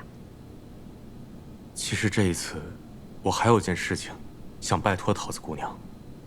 小裴将军但说无妨。我想请桃子姑娘去劝一劝崔小姐，让她能劝一劝秦王殿下。现在朝中的诸臣，皆以为秦王殿下必为太子，但是前王殿下自己却不以为然。信王、齐王皆在谋逆中身死，朝局震动，群臣内心不安。但我是知道他的，他是想回劳兰关了。但是如果他现在不当这个太子的话，只怕乱局又起，天下难以太平。小裴将军的用心良苦，我都明白。只是我们家小姐特别有主意，方才那些话我也不好同她讲。其实最重要的是，这些毕竟还是秦王和我们家小姐自己的事儿。你说呢，耳朵？小裴将军，其实我跟桃子已经商量过了，十七郎和崔小姐的有些事情，我们不会再多嘴。就好像我跟桃子有些事情，我们也不会再跟他们说。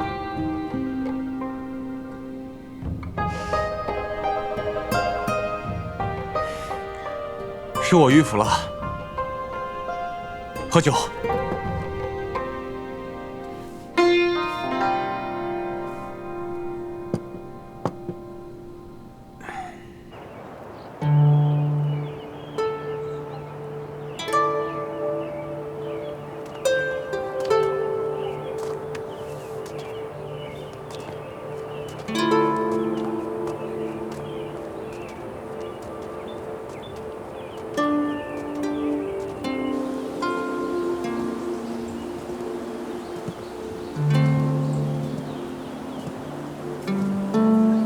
十七郎，我就不进去了。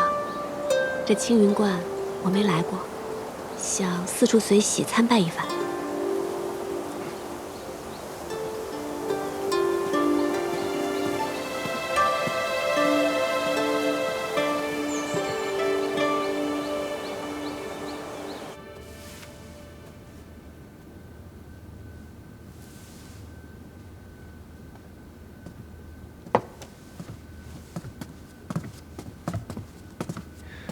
见过萧真人。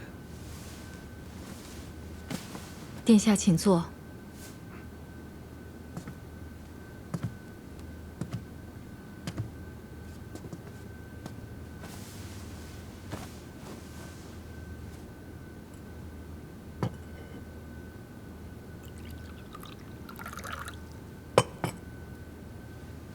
今日朝中之事，想必真人都已经知晓。亲王与齐王，真没想到如此丧心病狂。幸亏陛下与殿下都能安然无恙。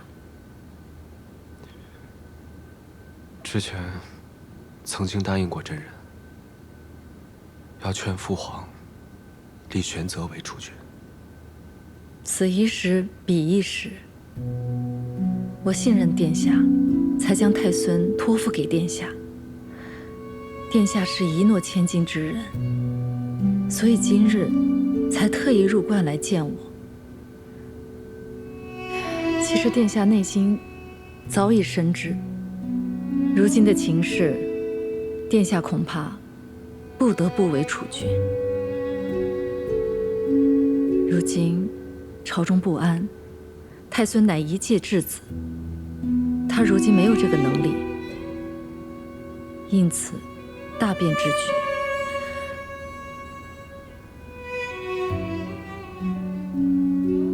我也明白殿下此时的心中是有万千恼恨，就如同我当日明明不愿做太子妃，却要假作欢欢喜喜地嫁入东宫。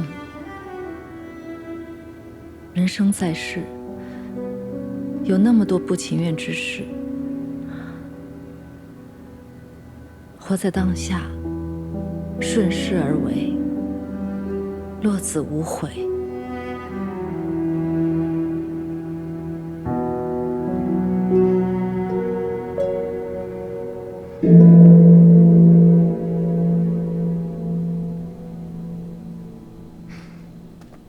你不是不信这些吗？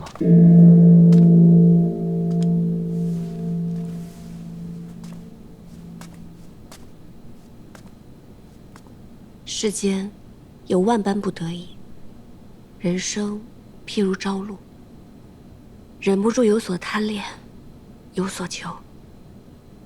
这漫天神佛，或许会垂怜一二。我知道你是求你，不能说，说出来就不灵了。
玄泽，母妃，我真的好想你呀，母妃。让母妃看看，玄泽，你还好吗？让你受委屈了，让你受委屈了，孩子。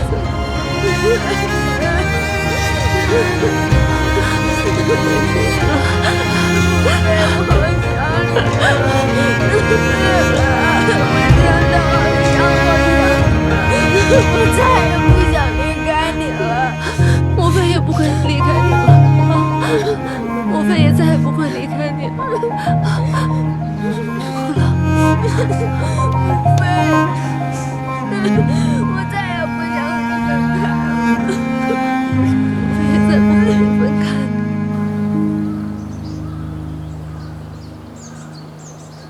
原来青云观的神树长这个样子。秦王殿下，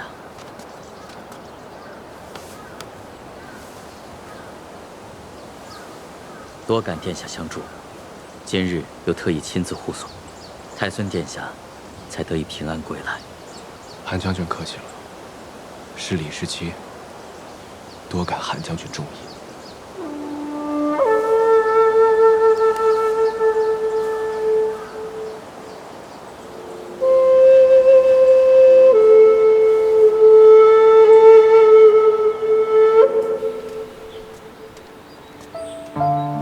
这位韩将军，还真的是可以写入青史的人物呢。是啊，从前我也只想做一位威风凛凛的大将军，御敌于国门外，让敌人听到我的名字就闻风丧胆。秦王殿下的名头，倒是也可以指小儿叶铁呢。其实我心里知道，劳兰关是回不去了。我亲眼看着兄长们背叛父亲，其实他们都是死在对权力的渴求和无法控制的野心之下。之前我总是很想回劳兰关，现在我明白了，我想回的并不是劳兰关，而是想要回到过去那种简单的、没有心机的、开心的日子。我太清楚，一旦成为储君，恐怕就要做很多身不由己的事。一个闲散之人和一国储君要担当的责任完全不同。从前我不知道，亦或是我知道，只是不愿意承认罢了。婉阿娘死后的很长一段时间，我也什么都不想要，只想回到阿娘还在身边的日子。阿英，我心里其实都明白，你我所思所求，其实都是殊途同归。我们都想天下太平，百姓们不再流离失所，文官清廉，武官不惧死，所有人都能过上好日子。选择年幼，是无法担此重任。若他当储君，到亲政，还有漫长的10余年。这10余年里，父皇是没有办法担当天下的。既然无人担当，那么就由我自己来担当。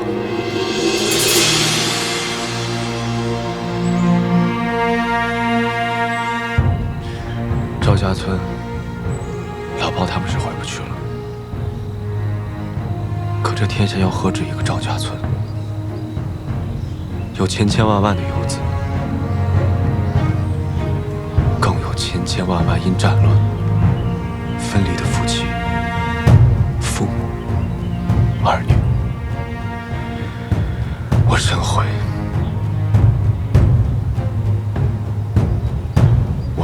没能救得了老包他们。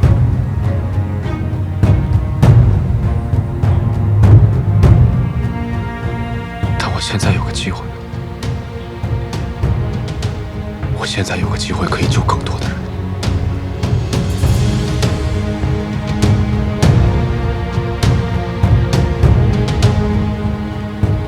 我要救更多的人。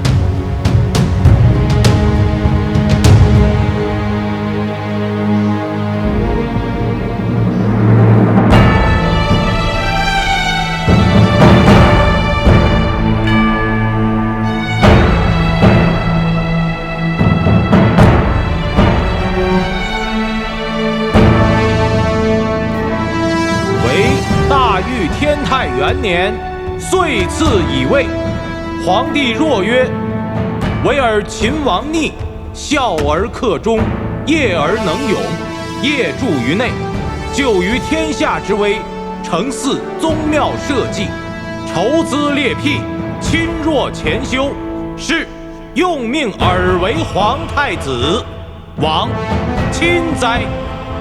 而其敬贤以德，宽仁于内，无怠无荒，故保我宗基，可不甚于。”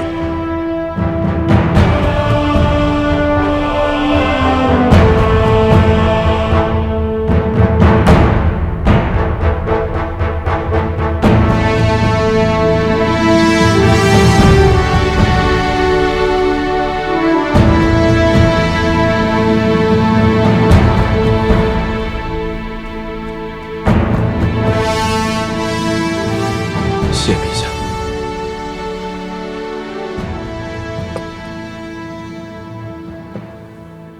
陛下，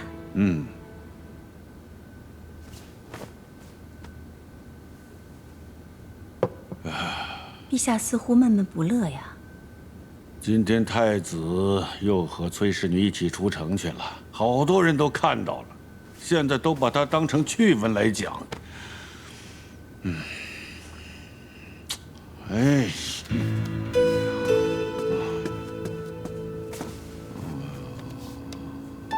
陛下明鉴，今时今日，确实不宜选崔氏女为太子妃。崔家势大，选这样一位太子妃，于太子无益，亦于朝局无益。将来，陛下必然要削弱裁撤崔家军。若崔氏为太子妃，定成阻碍。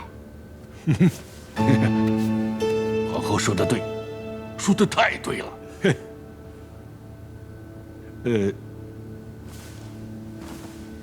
可要是崔氏女不行的话，那就得选一个出色的名门之女做太子妃。那日赐宴崔氏，我冷眼旁观，觉得故相之女顾婉娘不错。嘿，皇后都说好，而且又是故相的女儿，看来此女甚为出色啊！好，太好了。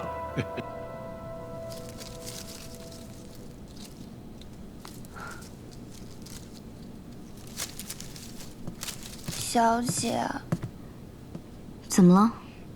三小姐的丫鬟春玲将我狠狠嘲讽了一番，说什么如今秦王每日与崔小姐同进同出，天下人皆知秦王要娶崔小姐了，又说崔小姐那么厉害，能文能武，小姐您就甭想想太子妃之位了，还说等崔小姐做了太子妃，就要好好看小姐您的笑话。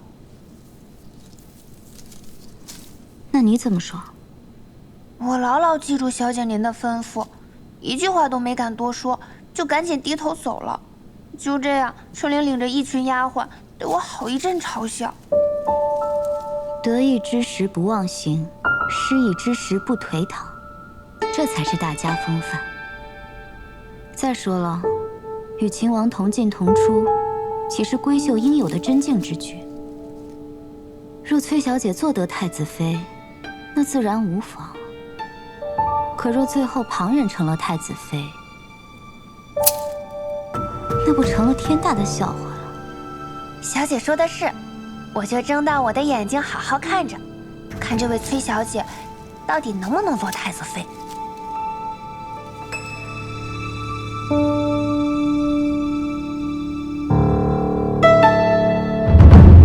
陛下，既已立太子，还望早日为太子殿下册立太子妃，早诞皇嗣，以固国本。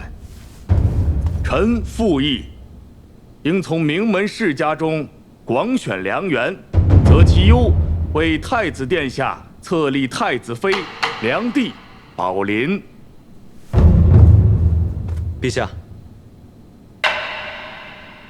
战乱始平，天下初定，儿臣觉得此时不应该广选良缘，惊扰民间。太子说的有理，这个时候大选良缘，甚为不妥。还是先册立太子妃吧。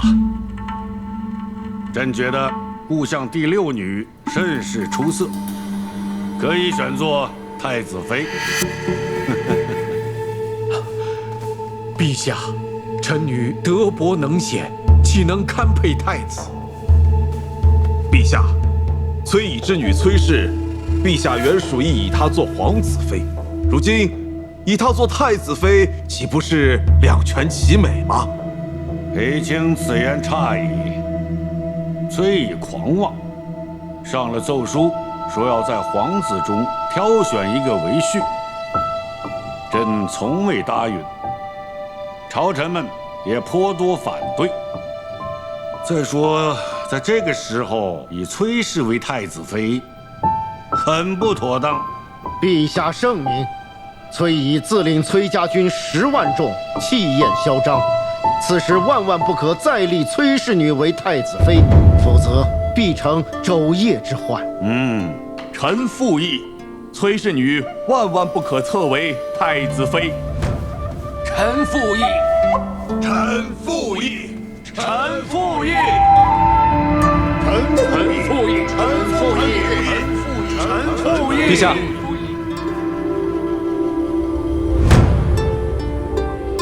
儿臣觉得如今谈婚姻之事尚早。如今北有接受未灭，西有秦军未定，南有百越未平，敌未灭，何以为家呢？娶妻生子，人伦大事，怎能说敌未灭，何以为家呢？陛下圣明，太子殿下已早册立太子妃，为圣朝万年之计，延绵宗嗣。陛下圣明，太子殿下已早册立太子妃，为圣朝万年之计，延绵宗嗣。石七郎，尝一尝。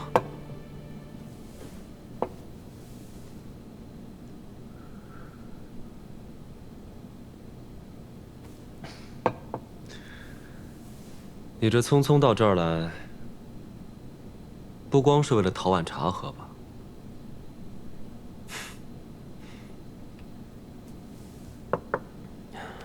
石七郎，陛下和群臣的意思，想必你也明白了。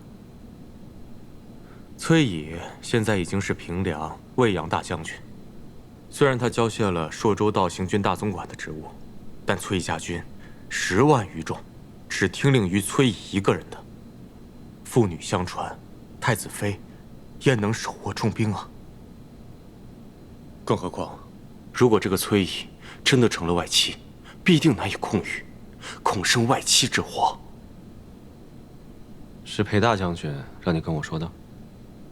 不是，父亲的意思是不想让殿下为难呐。但是我觉得必须要告知殿下，咱们方才有回旋的余地。我会想办法的。其实今日你已经看到了，朝中群臣10有8九都是作死班相。连你也觉得我不应该娶阿英？石七郎，其实我是知道你的，你对崔小姐一往情深。但是石七郎，如果你真要娶崔小姐为太子妃的话，朝中群臣是不可能容忍崔家军的。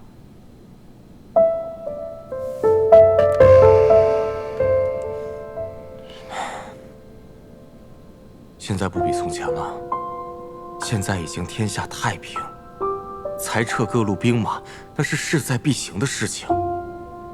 就连镇西军的部分冗员也已经在陆续裁撤了。其实你心里比谁都明白，崔家军不受朝中管辖，而且人数众多。如果现在裁撤，他们还可以解甲归田；倘若将来尾大不掉，后面不得不兵戎相见的话，那才是惨痛至极、无可救药的境况。必定会有两全其美之法。石七郎，我是这样想的。其实崔小姐呢，通情达理，只要你动之以情，晓之以理的去劝她，我觉得不行，不能这么对待她。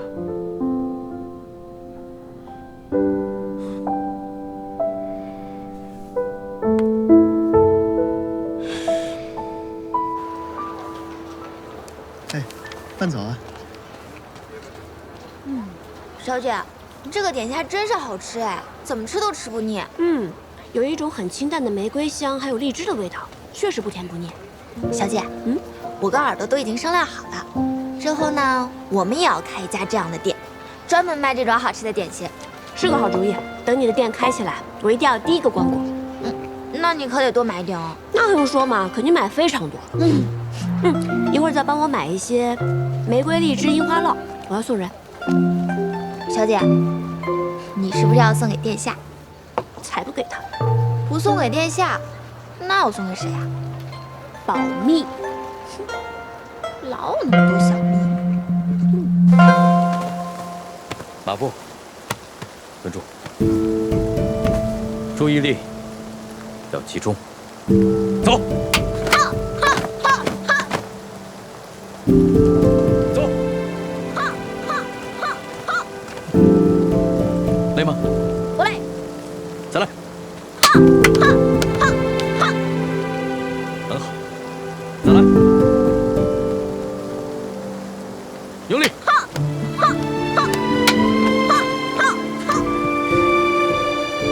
来。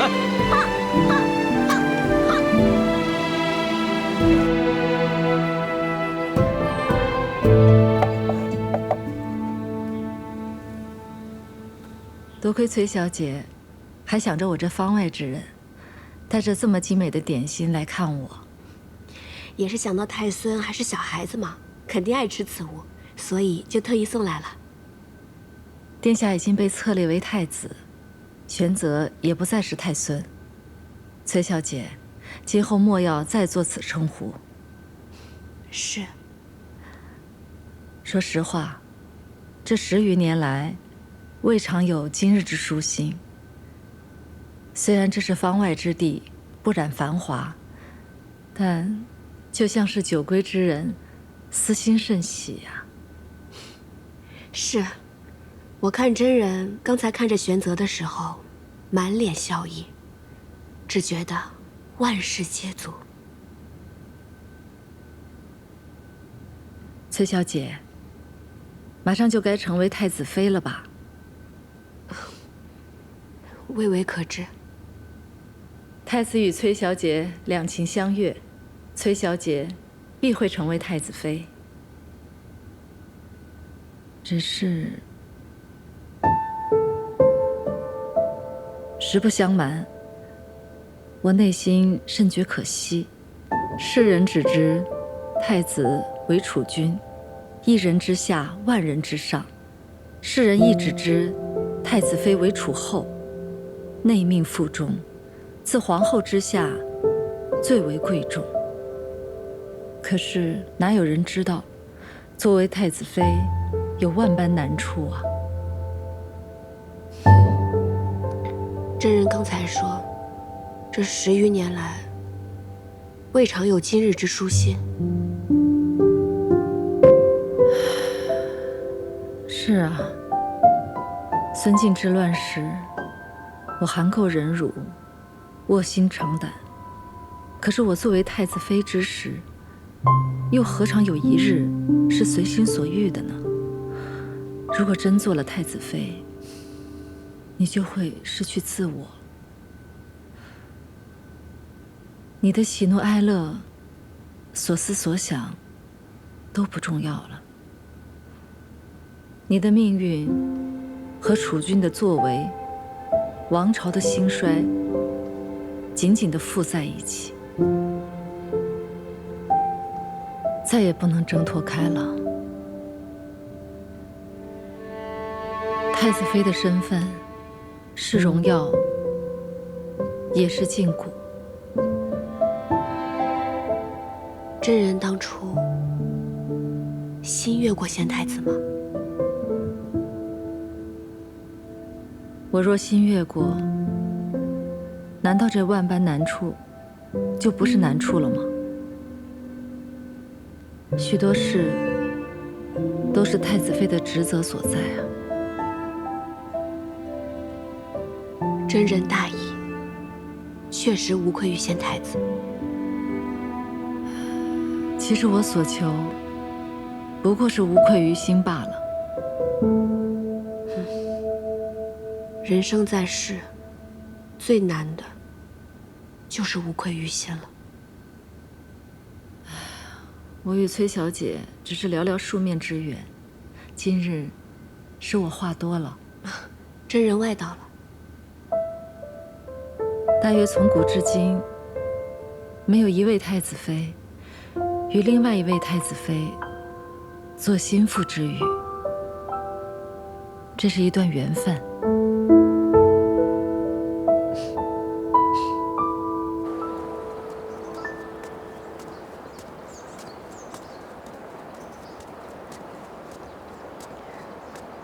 殿下，顾小姐免礼，约我到此，不知所为何事？是婉娘唐突了，贸然相约，实为婉娘惶恐万分。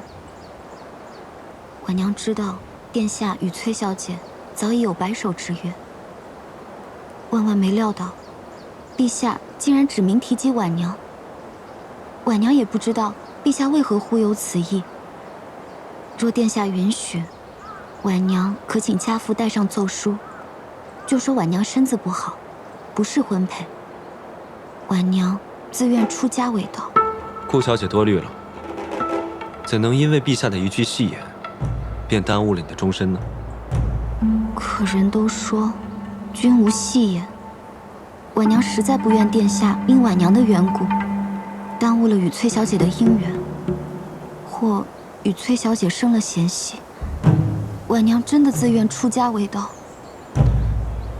真的没什么事，你放心。阿英与我，绝对不会因为他人而生了嫌隙。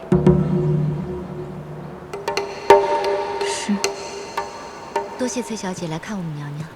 娘娘她好久都没有这么开心了。从前在宫中，自不必多说了。自从接回了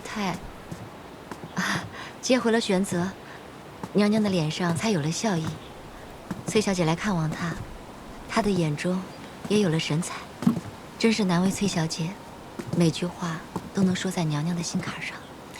本来也是不好意思来打扰真人的清修，但是一想到其实玄泽还是个孩子，真人这么多年心力交瘁，实在不易，所以就想常来看看，不要嫌我聒噪才好呢。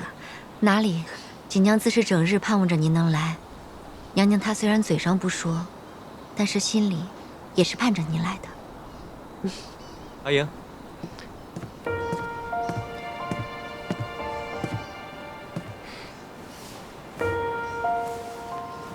殿下来接崔小姐了，那就恕锦娘多揽不远送了。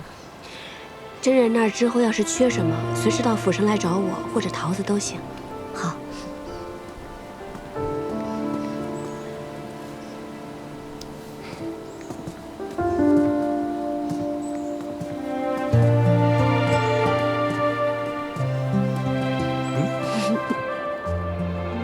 玄泽还好吗？挺好的。你怎么不去看看他？小孩子心思敏感，他又一直颠沛流离，才刚到这里，我怕我去看他，反倒令他困扰。不会的，韩将军把他教得很好，萧妃娘娘也把他照顾得很好呢。是不是有些拘着他了？你这个人，又怕拘着他，又怕他困扰，自己又不去看他，到底怎么样才好？小姐，那是不是殿下和崔小姐啊？等等，我怎么感觉咱们刚刚说的这番话是不是有些不对啊？严父慈母，我怎么感觉我变成慈母，你却是个严父呢？我呢，处处在为孩子开脱，你呢，干脆利索。谁跟你严父慈母？我看你倒是讨打得狠。嘿，跑！上车。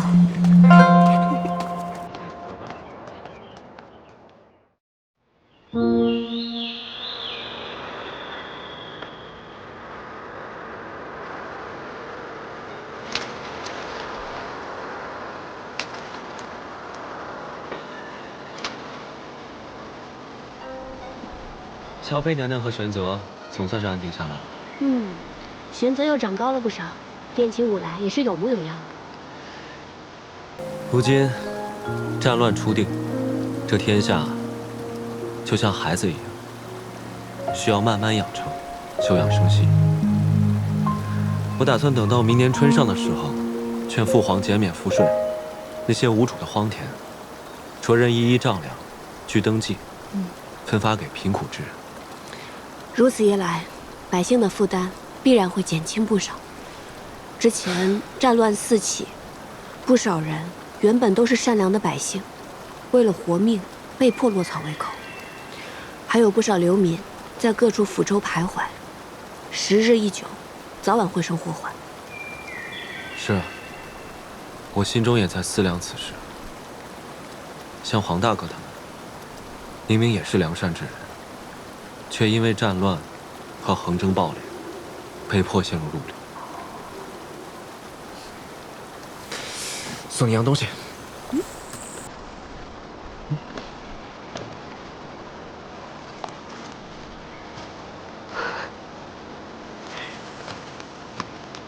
这好可爱啊！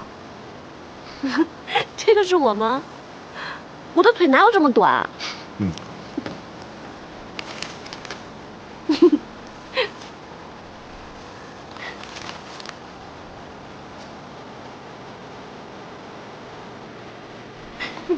这个是你，脸好圆。那我又不会画。这个针哪有这么大？那太细了，不显眼嘛，只能往大了画了。你给我画的那幅皇孙劳作图啊，我现在都裱得好好的呢。什么时候再画一幅你自己送给我？你就不能自己画吗？我画成这样，你又不满意。看着看着习惯了，挺好看。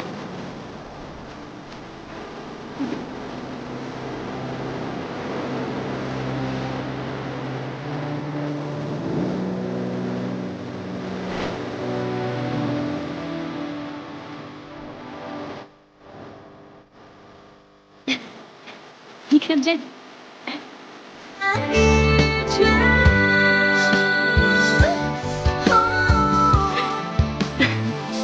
眼睛这么大，脸这么圆。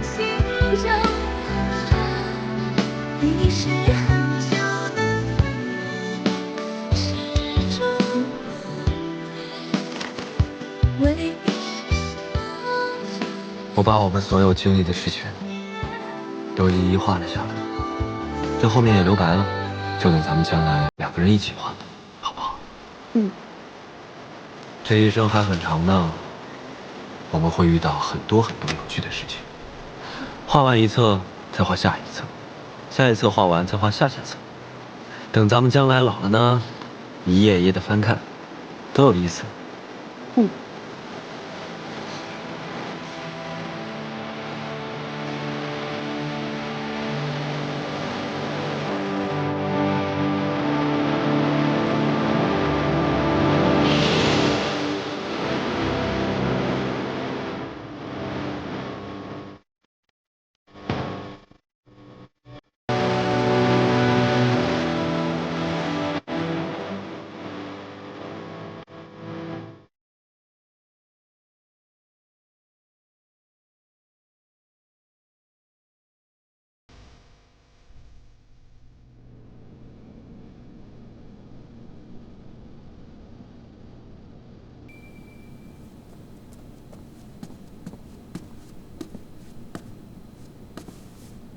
阿爹，阿爹，裴大将军来访，都说什么了？他说，陛下与朝中诸臣都反对你做太子妃，我反唇相讥，他却喟然长叹，说殿下与你两情相悦。像他那样的老头子，难道想傍他鸳鸯？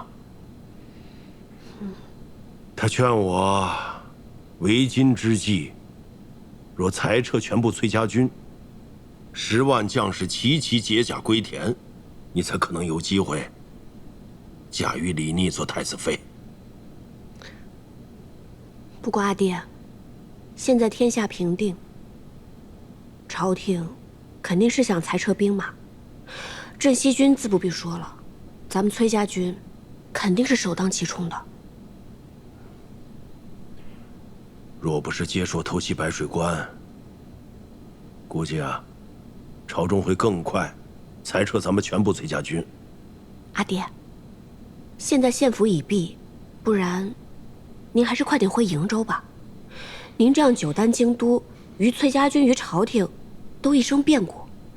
若是朝廷真的有意要撤裁咱们崔家军，我真的担心有人会对阿爹不利。那你呢？你不跟阿爹一块儿回去啊？我要是跟阿爹一起走，必定会有一番猜忌的。我就留在荆州嘛，也没什么大碍。哼，说来说去，你就是为李逆那小子。阿爹，您不是总骂他傻吗？他既然那么傻，那女儿就留下来，帮他一把。哼，女生外向，什么时候见你这般维护爹爹了？都成天惦记着要帮一个外人。依我看呢，我真想狠狠地揍他一顿才解气。好了，阿爹，别生气了，来喝杯茶。人家现在都是当太子的人了，您这样还要抽他一顿，那您也别想脱身走了。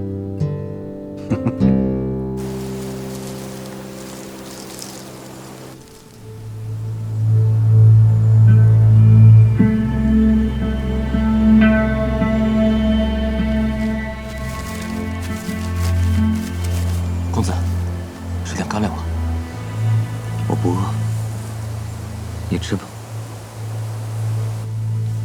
我也不饿。公子，你服了接硕的药，若是不按时再服药的话，管多少次，咱们还是得想办法回基数去。乌洛首领把他最信任的神剑队都交给了我，但却全军覆没。如今李密倒是坐上了太子，我绝不会让他和阿莹在一起。看来得冒险入京一趟了。公子的意思是，孙敬留下来的那个人，这一次不得不用。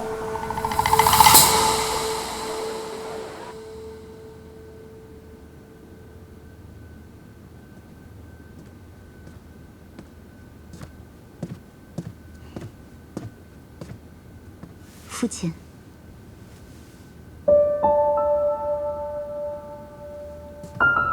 父亲。哦，婉儿来了。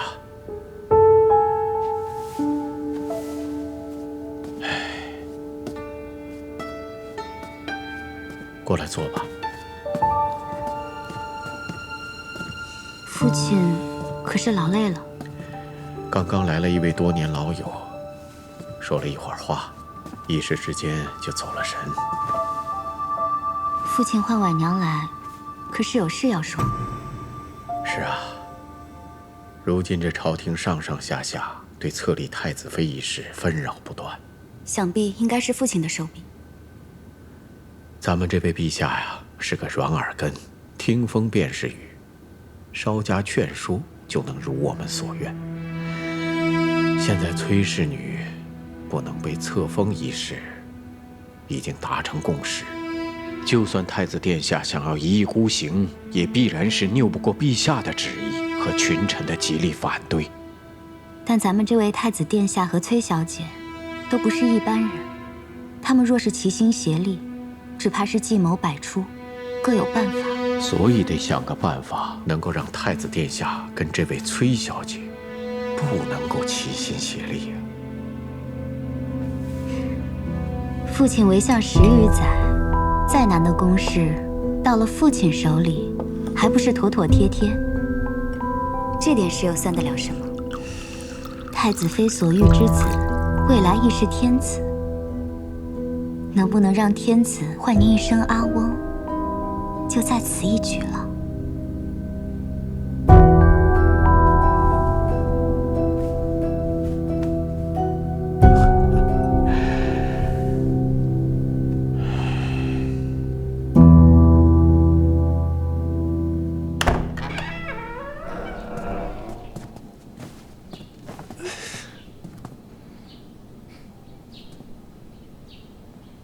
你怎么穿成这样躺在这儿？过来。阿莹，崔伯父走的时候给你留了多少人手啊？我怎么感觉这府里完全不设防？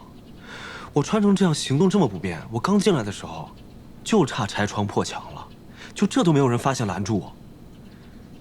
京里虽然太平了，但也要防范一些。所以殿下这是一下朝，衣裳都没来得及换，就直奔我这儿来了。你都不知道，今日崔伯父辞京而去，这朝中又一片哗然，一个个逼着我娶太子妃，一个个又逼着不让我娶你，吵来吵去，我便反驳了2句。好了，这些大臣哭的哭，喊的喊，我父皇又趁机骂了我一顿，烦都烦死了。谁是你崔伯父？你不是吧？这崔伯父一走，你就不认了？阿莹，我们私奔吧。哼，普天之下莫非王土，殿下这是想要跟我私奔到哪儿去呢？要不你先回瀛州，我去跟那些大臣说，我谁也不娶，谁爱娶太子妃谁娶。然后我就找个由头，直奔瀛州，咱们拜堂成亲，生他个7、8个娃娃，都不用7、8个，等生到第3个，说不定大臣们就绷不住了，就会让你做太子妃。殿下知不知道要生7、8个娃娃需要花多长时间？我知道，总得个10年8年吧。到时候黄花菜都凉了，那怎么办呢？这朝中政务又不能不管。若我一走，我的那位父皇又不知道异想天开，又能干出什么事。到时候我还得收拾残局。不然这样吧，我还是回瀛州去。反正呢，我只想做你的妻子，又不想做太子妃。到时候，你常来看我就是了。这种话你都说得出口？我现在是太子，你却不做太子妃，那谁做？说这种话，看我不罚你！殿下，小裴将军来了，说有要事商议。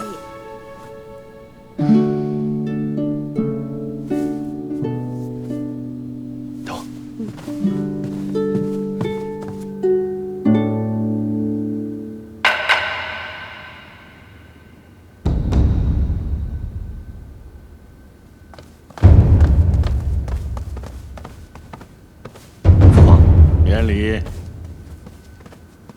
带人犯。